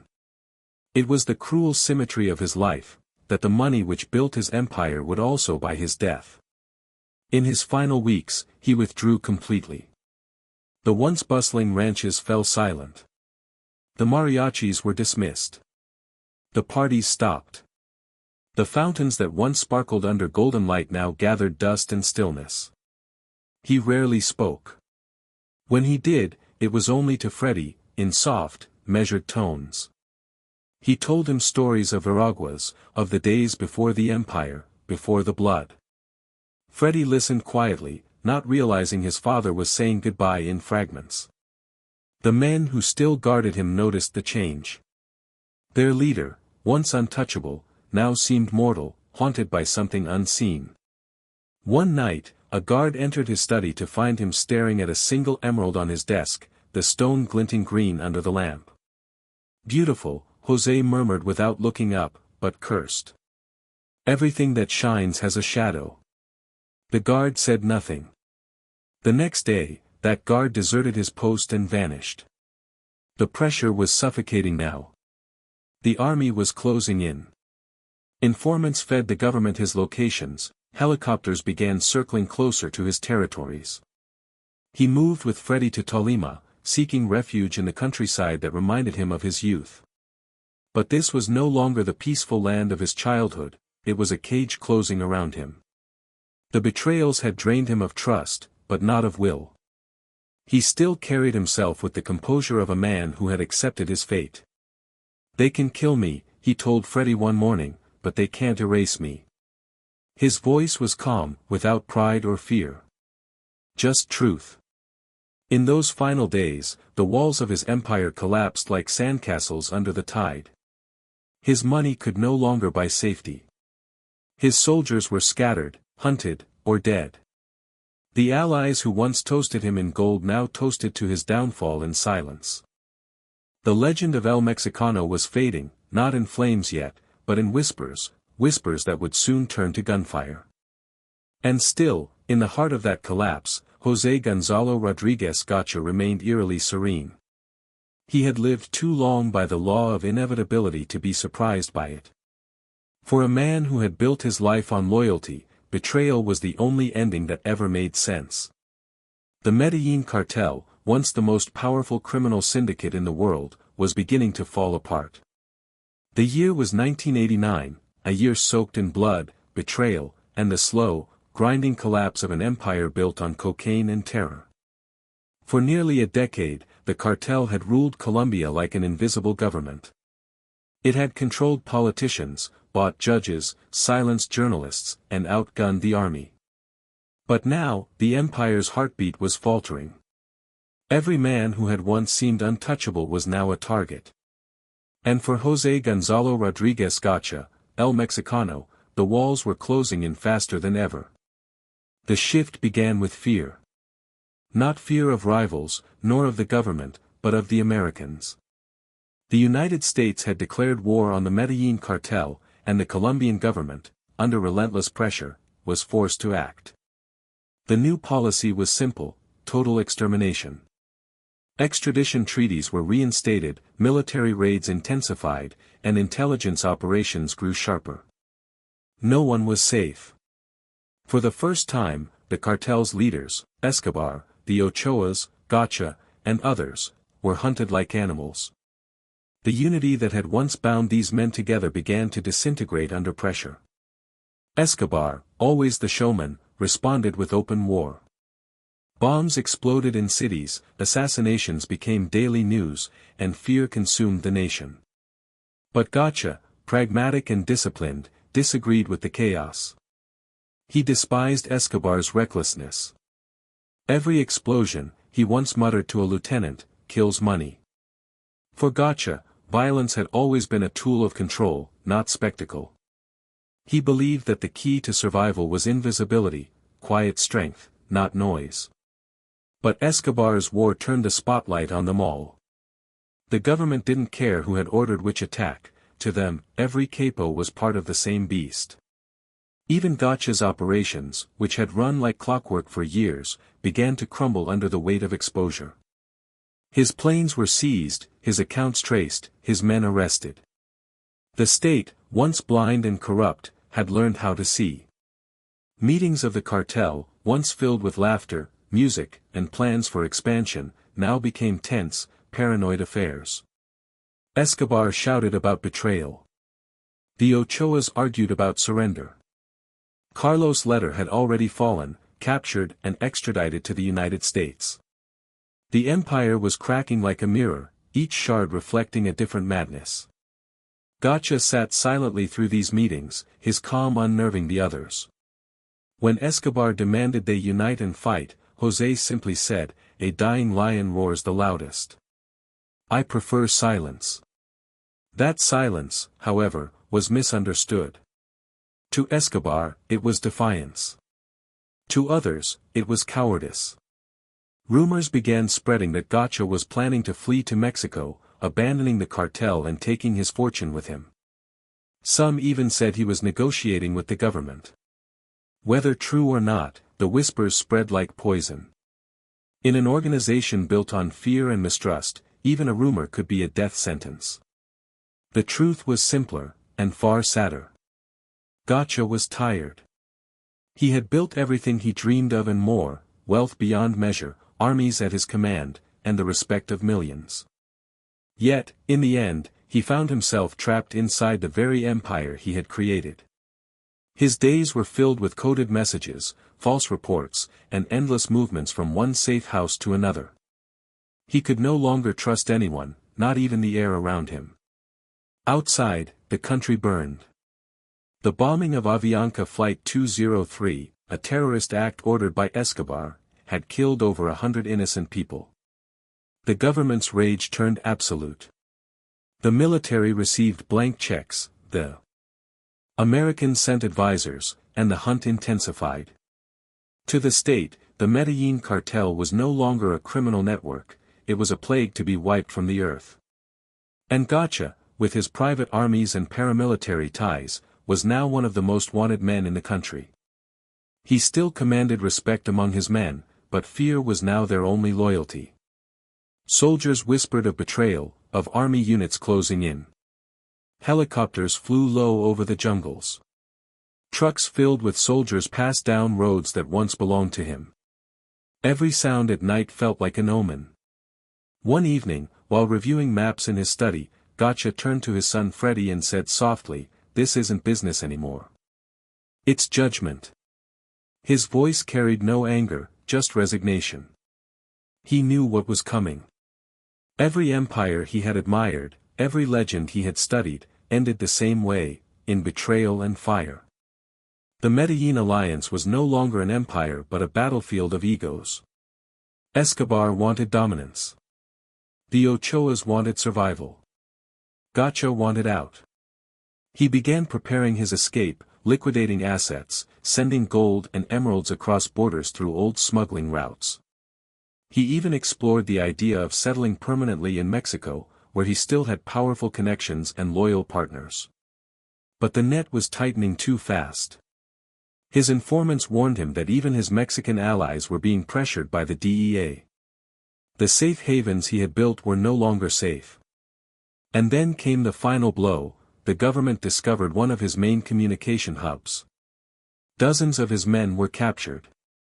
Intercepted messages exposed locations of airstrips, ranches, and supply chains. In a single week, the skeleton of his empire was laid bare. The army began systematically dismantling everything he had built. The pressure was unbearable. In the last recorded message attributed to him, Gacha told an associate, "They can take everything I own, but they'll never take my silence." It was a chilling echo of the principle he had lived by: speak less, act more, and die with dignity. By December 1989, the Medellín Cartel was imploding. Escobar had gone underground, the Ochoas were negotiating surrender, and José Gonzalo Rodríguez Gacha was on the run. He moved constantly with Freddy and a handful of loyal guards, traveling by back roads and river paths. They slept in different villages every night, paid locals for food, and trusted no one. The man who had once ruled with elegance now hid like a fugitive, sleeping with a rifle by his side. In his last days of flight, he wrote short notes in a small leather notebook, reflections rather than plans. "I built peace with violence," one entry read. "I became what I hated. But I was honest in my dream." Another line, written shakily, "Gold is heavy. It sinks even the strongest swimmer." There was still pride in him, but it was tempered by weariness. The fall of the Medellín Cartel wasn't just the collapse of a criminal enterprise, it was the unraveling of an entire dream of control. For years, these men had believed they were stronger than governments, richer than kings, and smarter than fate. But fate, patient as ever, had come for them all. For José, the end of the cartel was also the end of illusion. The myth of invincibility had burned away, leaving only the man beneath, the boy from Veraguas who had once dreamed of gold and built an empire from dust. And now, surrounded by soldiers, enemies, and traitors, he realized that everything he had built was as fragile as the emeralds that had once glittered in his hands. The Medellín Cartel had fallen from the sky, and its ashes were scattered across the land. But in those ashes, one man still moved, silent, calculating, and waiting for the last act of his story to begin. The rain had begun before dawn, a slow, steady drizzle that turned the roads of Tolima into rivers of red clay. The hills were quiet, too quiet, as though the land itself knew what was coming. Somewhere among those hills, in a ranch called La Limonera, José Gonzalo Rodríguez Gacha, el Mexicano, was hiding. The once mighty lord of emeralds and cocaine, the man who had commanded armies and politicians alike, was now a fugitive. He was tired, thinner, older than his years, but his eyes still carried that same calm steel that had unnerved so many. The manhunt for him had become a national obsession. The Colombian military had turned its full attention toward Gacha, launching Operation Apocalypsis, a mission planned with precision and guided by intelligence from the DEA. The Americans provided tracking equipment and aerial surveillance, the Colombians provided soldiers, helicopters, and a hunger for revenge. It wasn't just about justice anymore. It was about symbolism. Killing El Mexicano would prove that no one, not even the richest, most feared drug lord, was beyond the reach of the state. Gacha knew all this. He had eyes everywhere, even now. Informants in the army, corrupt officers, local farmers loyal to him by gratitude or fear, they all sent word. Every movement of troops, every helicopter sighting reached him within hours. He was a man who had survived too many traps to underestimate his enemies. And yet, there was something different this time. Something final. The circle was tightening faster than he could move. He had left Pacho weeks ago, traveling by night through backroads and jungle paths, always with his son Freddy by his side. Freddy was only 17, loyal to the core, too young to carry the full weight of what his father's life had become. José tried to protect him, to shield him from the despair that lingered in the air. He told stories instead, about horses, about music, about the beauty of Mexico, the land of his dreams. He spoke softly, as if by keeping his voice calm he could keep the world calm around them.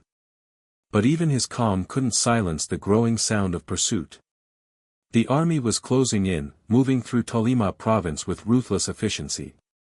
Helicopters scoured the jungles, and local peasants were questioned at gunpoint.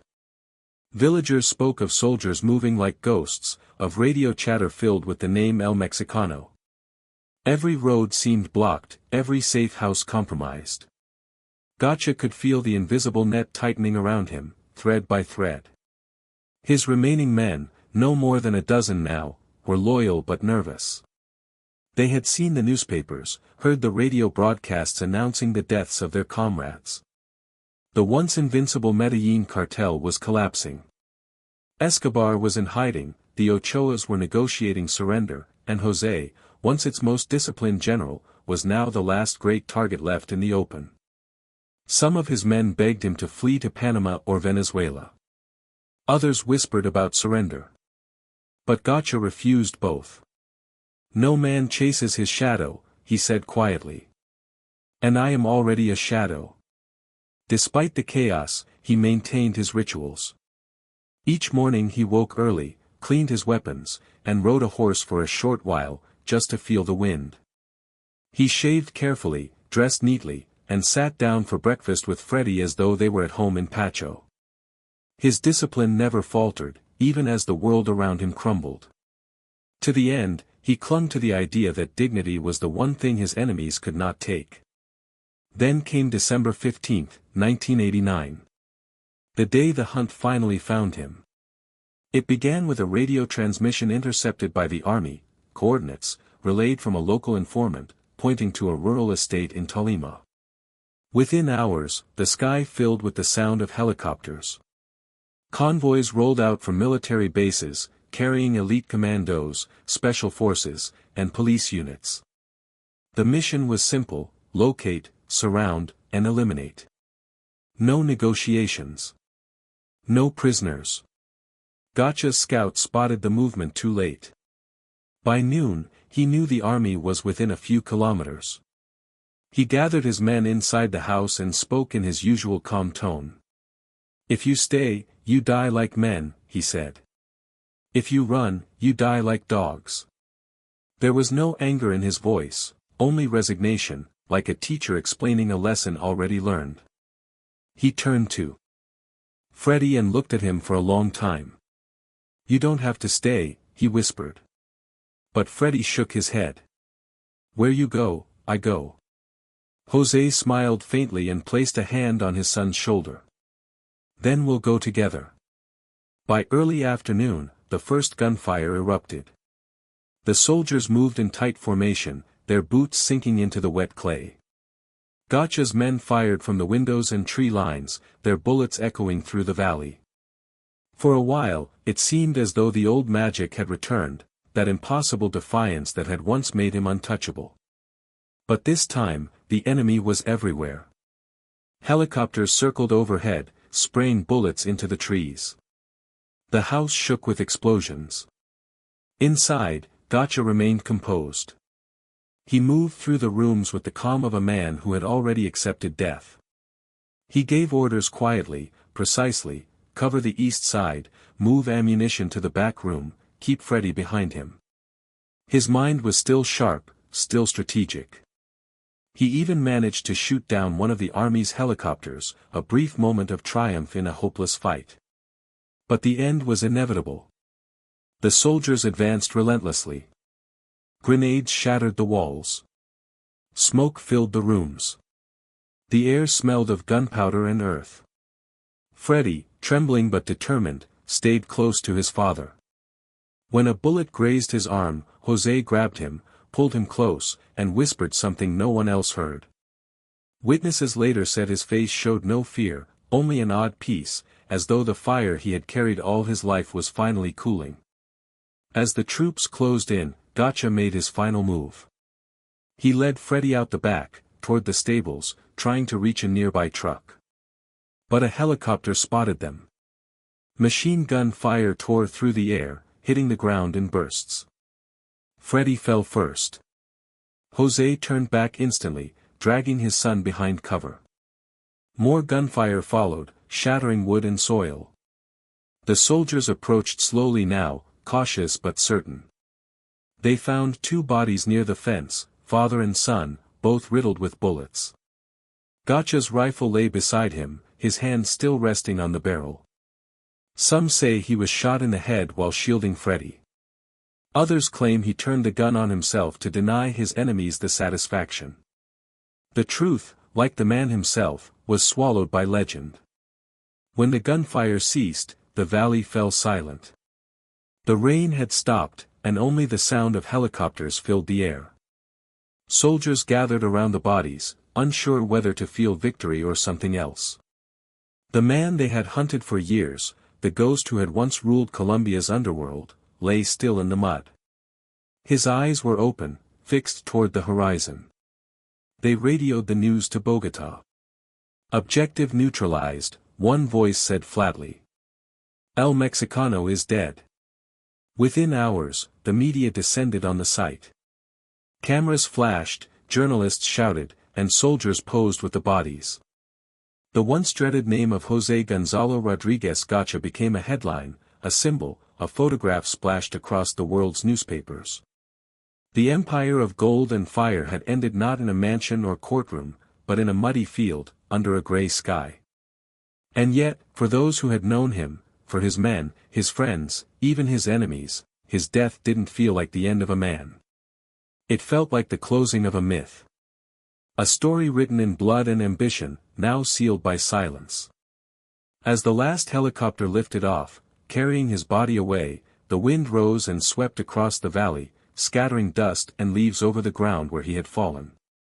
It was as if the land itself was reclaiming him, the boy from Veraguas who had chased gold until it burned him alive. Night had fallen over Tolima, and the land was still smoking from the day's violence. The gunfire had faded, replaced by the mechanical drone of helicopters and the low murmur of soldiers gathering bodies. The rain had washed away much of the blood, but not the memory of what had happened. José Gonzalo Rodríguez Gacha, El Mexicano, was dead, and beside him lay the body of his only son. Freddy. The man who once dreamed of gold had perished not in a palace, but in the mud of a Colombian field. Yet before that final eruption of gunfire, there had been hours of stillness, hours that revealed the man behind the myth. The last night José and Freddy spent together was quiet, almost tender. They had reached La Limonera late in the evening, after days of running through the countryside. The journey had been long, the air thick with exhaustion and the unspoken truth that this might be their final refuge. The guards set up perimeters around the ranch, whispering nervously in the dark. Inside the small farmhouse, the candlelight flickered against the walls, casting long shadows that moved like ghosts.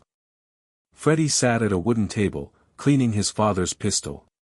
The boy's hands trembled slightly, not from fear, but from fatigue. José watched him with a soft, almost paternal pride.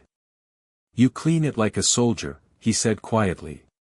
Freddy smiled faintly. "You taught me." José nodded, leaning back in his chair. "And what did I teach you?" "That fear is a choice," Freddy answered without hesitation. José looked at him for a long moment, his eyes glinting with something unspoken, love, regret, pride, perhaps all three. "Good," he said finally. "But remember, even the brave feel fear. They just don't let it own them." For a moment, the tension outside seemed to dissolve. Father and son sat together in the glow of the flickering candle, the world reduced to that small pool of light. They shared a meal of bread, cheese, and coffee, simple food that reminded them of home. There were no guards, no weapons in their hands, no plans for escape. Just two men bound by blood, caught in the stillness before the storm. After dinner, they talked, not about business, not about the empire that was crumbling behind them, but about the past.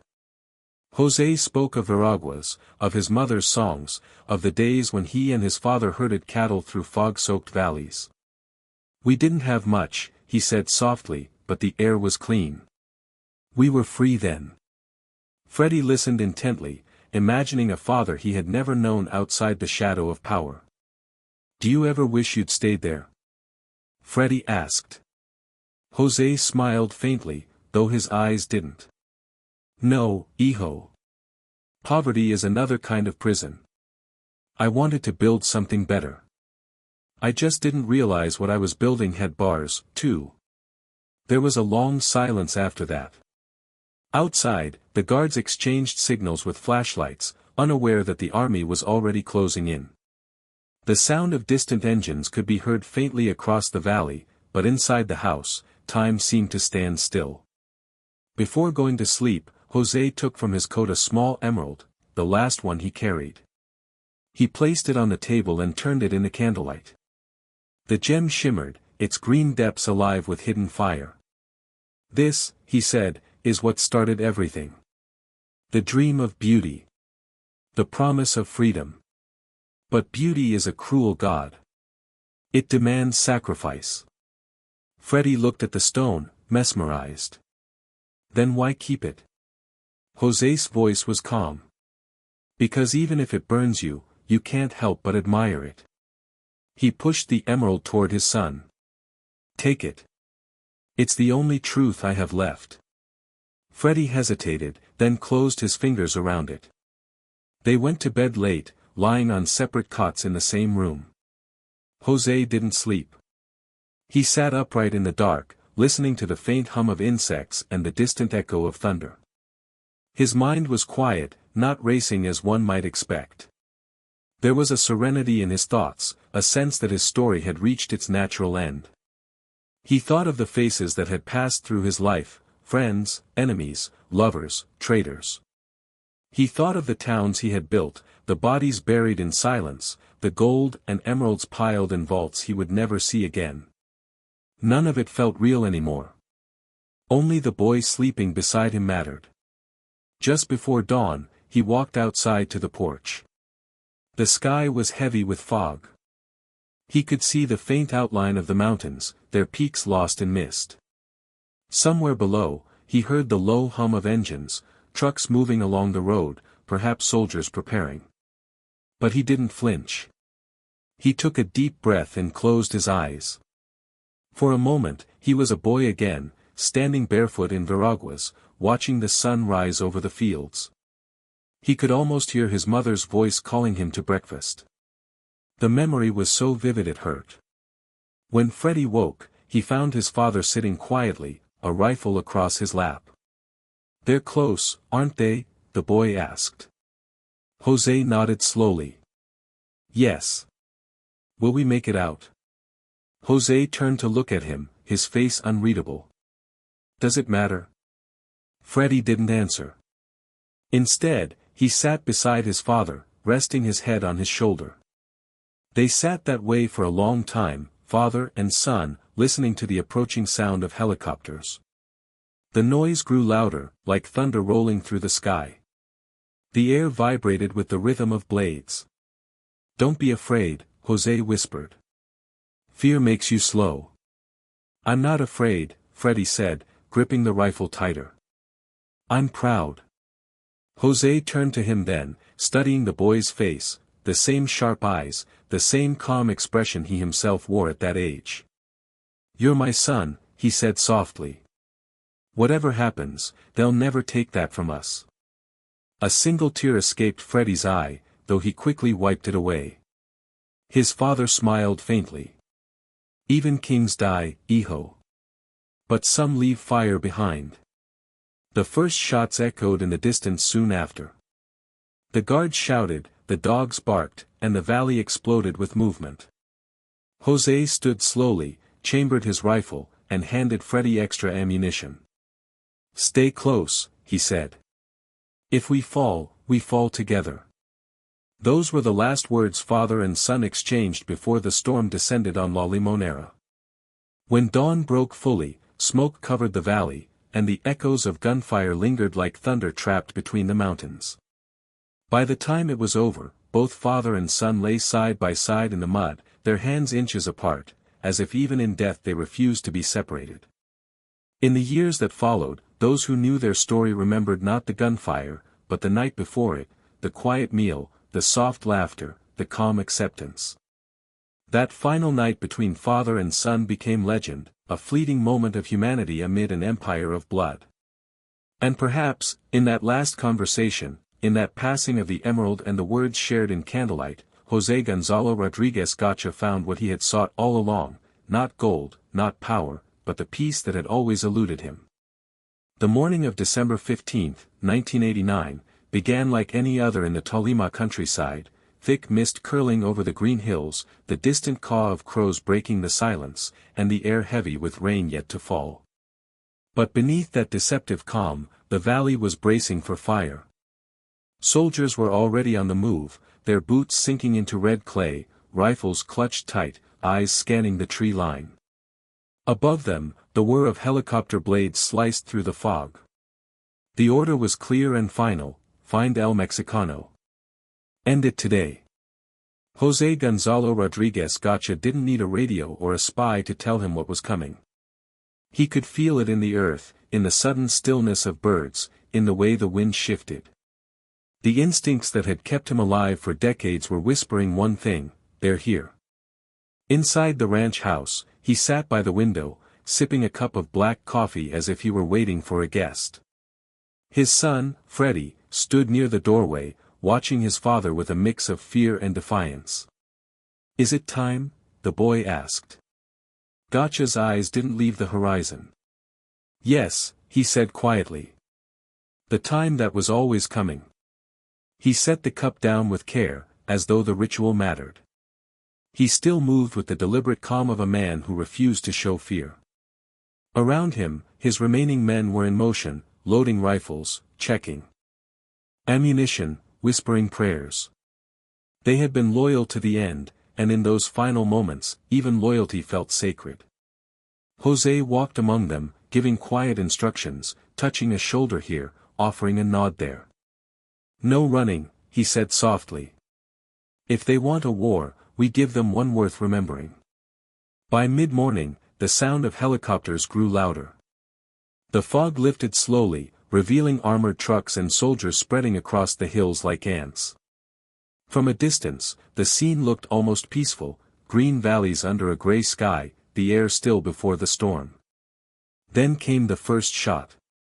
It cracked through the silence, sharp and final, followed by a cascade of gunfire that tore through the jungle like thunder. José moved with precision, guiding his men into defensive positions. Years of military training and instinct surfaced.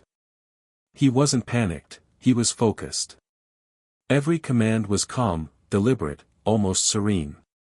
Freddie stayed close, clutching his rifle, his face pale but steady.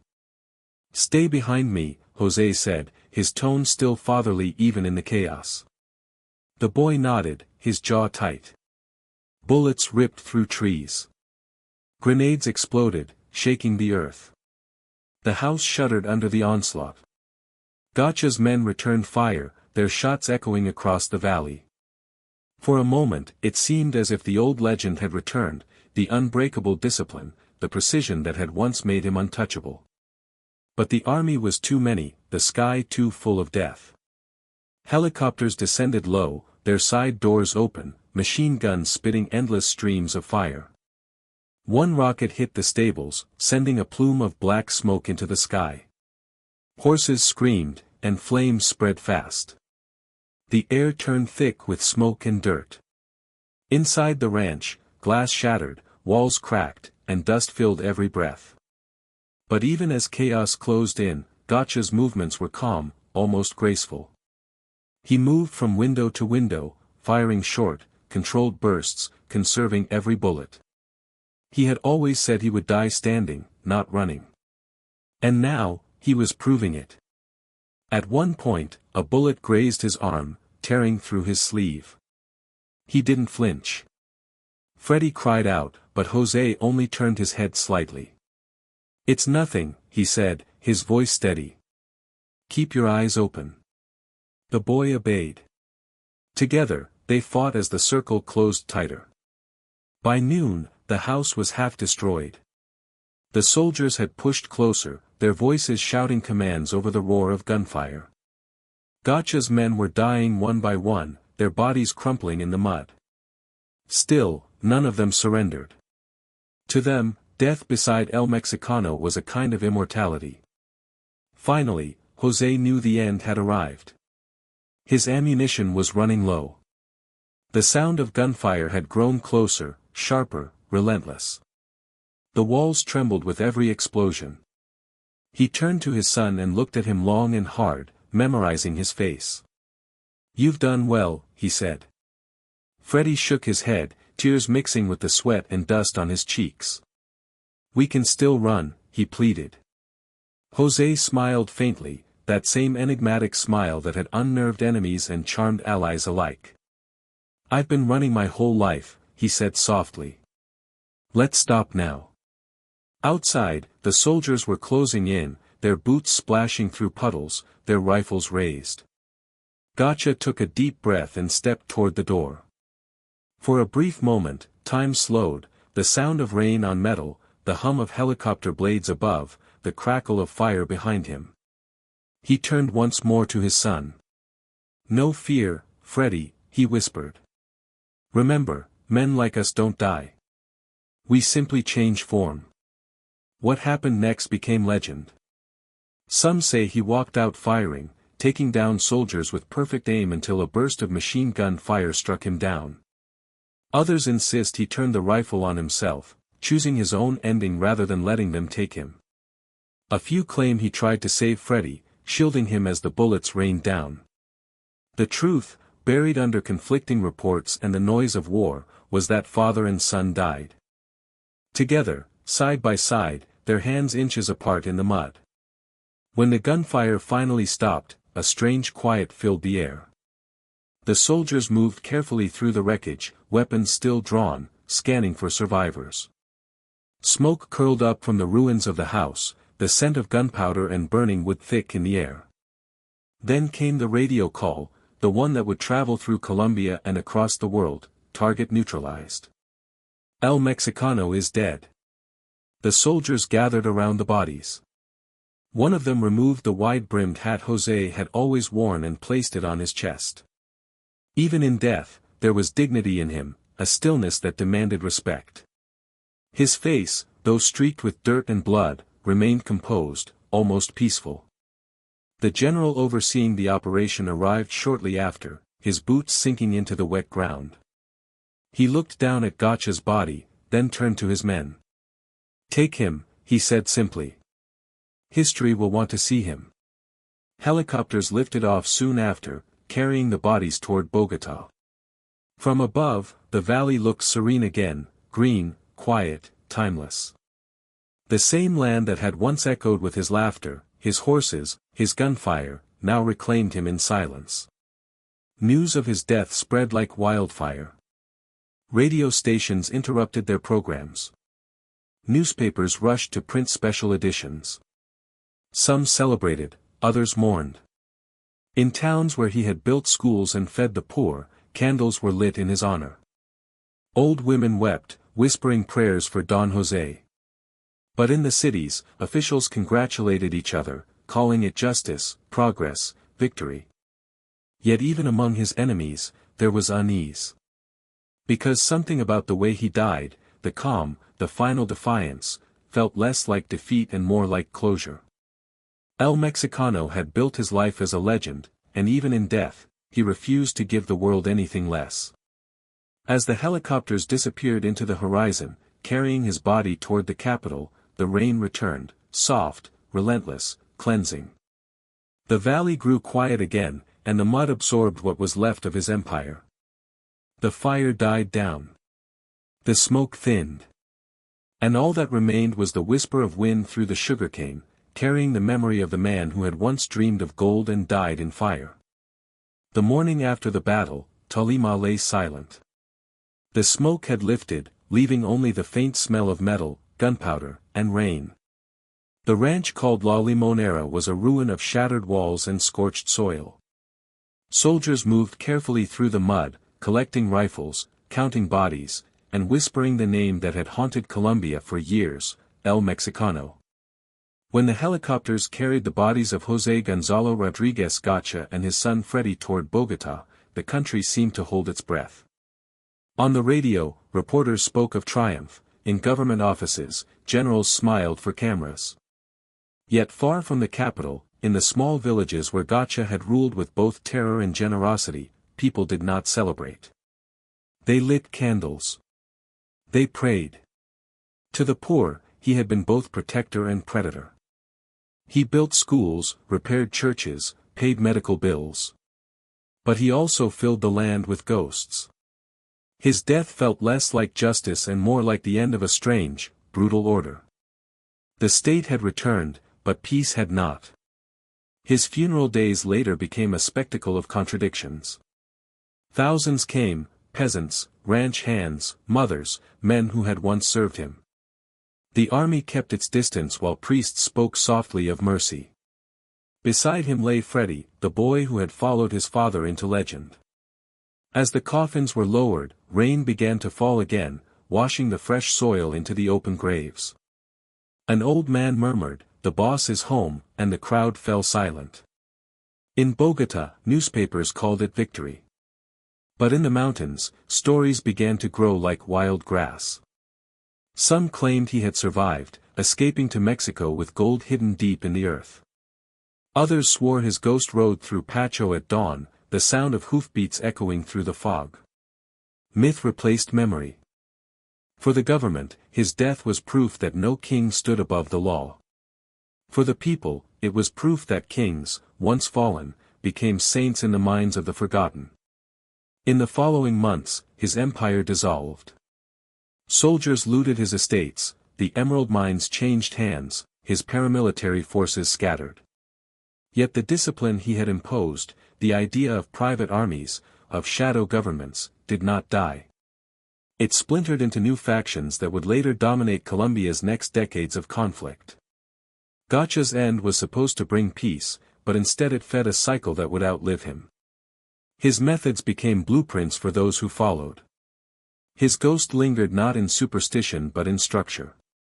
Still, for those who had known him personally, the memory was quieter. They spoke of his calm, his precision, his impossible confidence. They remembered how he never raised his voice, how he treated violence as if it were mathematics, something to be solved, not felt. Even his death had reflected that same control, no panic, no surrender, only inevitability. Historians would later call him, the most disciplined of the Medellín Cartel, a man who made crime function like an economy and terror feel like order.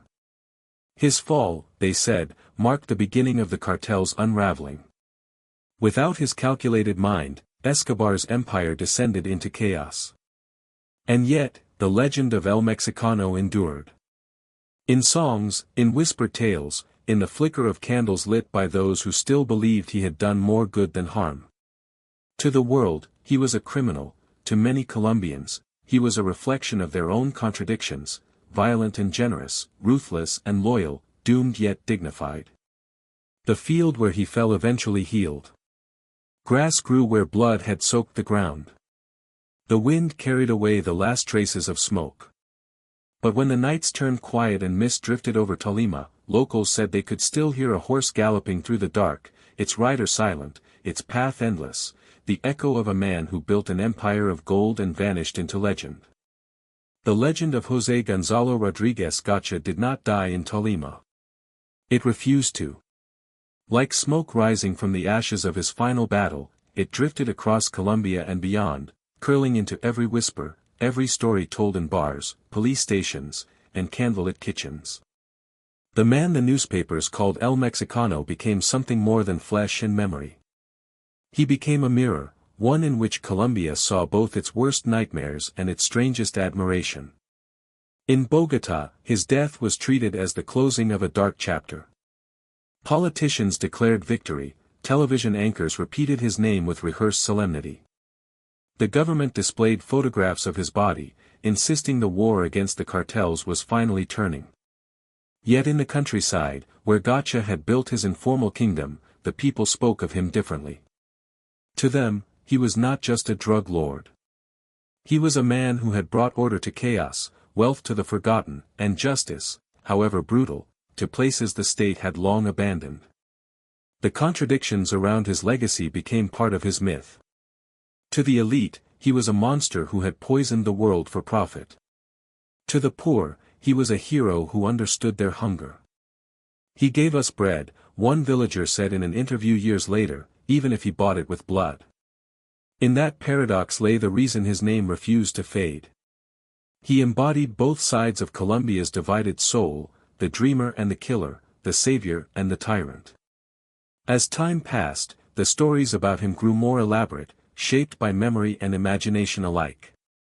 Some said he had predicted his own death, telling a priest weeks before Tolima, "I will die like a bull in the ring, fighting, but surrounded." Others claimed he had buried millions in gold somewhere in the mountains, waiting for his son's spirit to return and reclaim it. Treasure hunters still searched the hills of Pacho and Boyaca, convinced that his ghost guarded the land, whispering to those who dared dig too deep. Journalists, authors, and filmmakers found in him a symbol of Colombia's contradictions. Documentaries painted him as both a victim and architect of his own tragedy, a man shaped by poverty, sharpened by greed, and consumed by the very power he mastered. Writers compared him to Macbeth, to Tony Montana, to the outlaw kings of the Mexican corridos. Yet none of those comparisons ever seemed complete. Gacha's story was uniquely Colombian, rooted in a soil where beauty and brutality grew from the same seed. In the years that followed, musicians turned his life into song. Corridos prohibidos, forbidden ballads, told tales of El Mexicano with reverence, their lyrics romanticizing his courage and defiance. He died like a lion, one song said, and the earth trembled when he fell. Another called him El Hombre del Oro y del Fuego, the man of gold and fire. The songs were banned on the radio, but they lived in the streets, played on scratchy cassettes and whispered in the backrooms of cantinas. To those who sang them, Gacha wasn't gone. He was immortal, living in melody and myth. Even among his enemies, there was grudging respect. Years later, an officer who had participated in the raid that killed him admitted, he died standing. He didn't beg. He didn't plead. He fought until there was nothing left to fight with. In that final act, he had done what he always promised, met his fate on his own terms. The state may have claimed victory, but Gacha claimed the last word in dignity. But the legacy of El Mexicano was not only folklore and nostalgia, it was also shadow and consequence. The paramilitary networks he had built in his lifetime did not die with him. They fractured, multiplied, and evolved into new forces that continued to terrorize Colombia for decades. His money and weapons fed the birth of later paramilitary blocs that merged crime with politics in ways he had once only dreamed of. Entire generations of violence could trace their roots back to the systems he designed, the discipline, the hierarchy, the cold efficiency. In this way, even in death, Gacha's hand lingered in the nation's pulse.